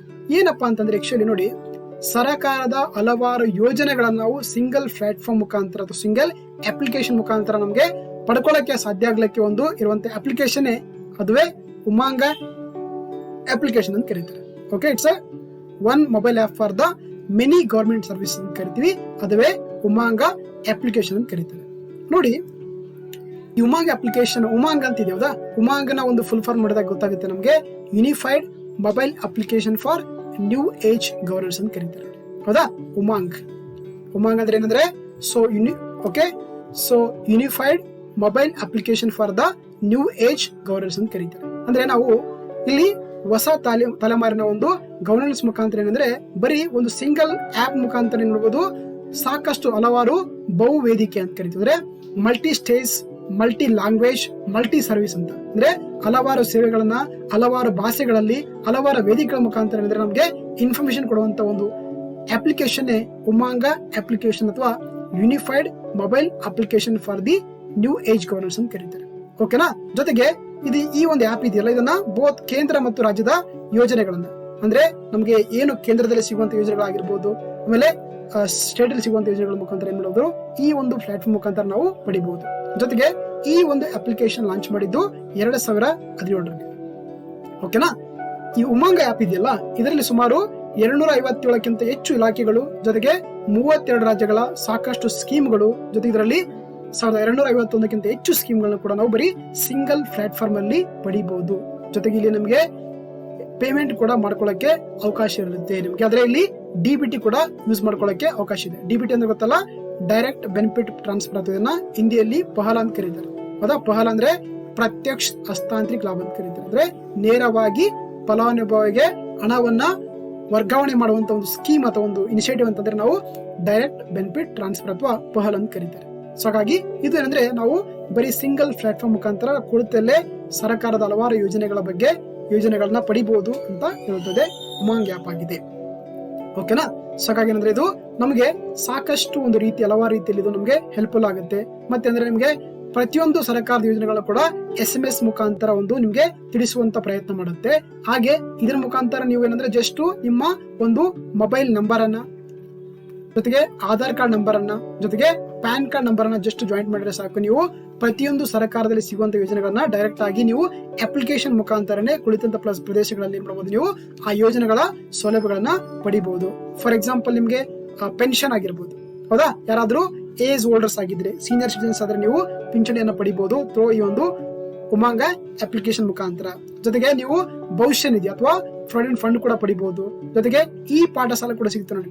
ಅಂದ್ರೆ ಇದರಲ್ಲೇ ಕೂತ್ಕೊಂಡು ಆನ್ಲೈನ್ ಕ್ಲಾಸ್ ಗಳನ್ನ ಕೂಡ ಕೇಳಬಹುದು ಥ್ರೂ ಎಲೆಕ್ಟ್ರಾನಿಕ್ ಮೀಡಿಯಾ ಮುಖಾಂತರ. ಮತ್ತೆ ನಿಮಗೆ ರೆಕಾರ್ಡ್ಸ್ ಗಳನ್ನ, ಯಾವ ರೆಕಾರ್ಡ್ಸ್ ಗಳನ್ನ, ಎಲೆಕ್ಟ್ರಾನಿಕ್ ಲ್ಯಾಂಡ್ ರೆಕಾರ್ಡ್ಸ್ ಗಳನ್ನ, ಪಾಣಿ ಕೇಳಿದಾರಲ್ಲ, ಪಹಣಿ ಅಂತ ಬರ್ತದೆ, ಹೌದಾ, RTC ಅಂತ ಕೇಳಿದ್ದಾರೆ. ಏನ್ ಮಾಡಬಹುದು, ನೀವು ಕುಳಿತಲ್ಲೇ ನಿಮ್ಮ ಹೊಲದ ಪಾಣಿಗಳನ್ನ ಕೂಡ ನೀವು ಪಡಿಬಹುದು. ಹಾಗೆ ನೀವು ಈಗ ಪ್ರಧಾನಮಂತ್ರಿ ಕಿಸಾನ್ ಸಮ್ಮಾನ್ ನಿಧಿ ಯೋಜನೆ ಇದೆ. ಇದೊಂದು ಪ್ರಧಾನಮಂತ್ರಿ ಫಸಲ್ ಬಿಮಾ ಯೋಜನೆ ಇದೆ. ಇದರ ಮುಖಾಂತರ ಏನ್ಬೋದು, ನೀವು ನಿಮ್ಮ ಒಂದು ಬೆಳೆಗಳ ವಿಮೆಗಳನ್ನ ಕಟ್ಟಬಹುದು, ಜೊತೆಗೆ ಪಡಿಬಹುದು ಅಂತ. ಸೊ ಹಾಗಾಗಿ ಬರೀ ಸಿಂಗಲ್ ಪ್ಲಾಟ್ಫಾರ್ಮ್ ಮುಖಾಂತರ ನೀವು ಸಾವಿರಾರು ಯೋಜನೆಗಳ ಒಂದು ಸೌಲಭ್ಯಗಳನ್ನ ಕೂಡ ಇದರಲ್ಲಿ ಪಡಿಬಹುದು. That is called the Umang application ಅಂತ ಕರೀತಾರೆ. ಇಲ್ಲಿ ನಿಮ್ಗೆ ನೀಡಬೇಕಾಗಿರುವಂತದ್ದು ಮೊಬೈಲ್ ನಂಬರ್ ಬೇಕಾಗುತ್ತೆ, ಆಧಾರ್ ನಂಬರ್ ಬೇಕಾಗುತ್ತೆ, ಜೊತೆಗೆ ಪ್ಯಾನ್ ಕಾರ್ಡ್ ನಂಬರ್ ಅನ್ನ ಸೇರಿಸಿದ್ರೆ ನೀವು ಸರ್ಕಾರ ಯೋಜನೆಗಳನ್ನ ಪಡೆದುಕೊಳ್ಳಕ್ಕೆ ಸಾಧ್ಯ ಆಗುತ್ತೆ. Okay, so that is called the Umang application ಕರೀತಾರೆ. ರೈಟ್. ಸೊ ಇದಿಷ್ಟು ಇವತ್ತಿನ ಕ್ಲಾಸು. ಮತ್ತೆ ಮುಂದಿನ ದಿನಗಳಲ್ಲಿ ಡಿಫ್ರೆಂಟ್ ಟಾಪಿಕ್ ಇಂದ ಡಿಸ್ಕಸ್ ಮಾಡ್ತಾ ಹೋಗೋಣ. ಸೊ ಅಲ್ಲಿವರೆಗೂ thank you. So all the best. Thank you.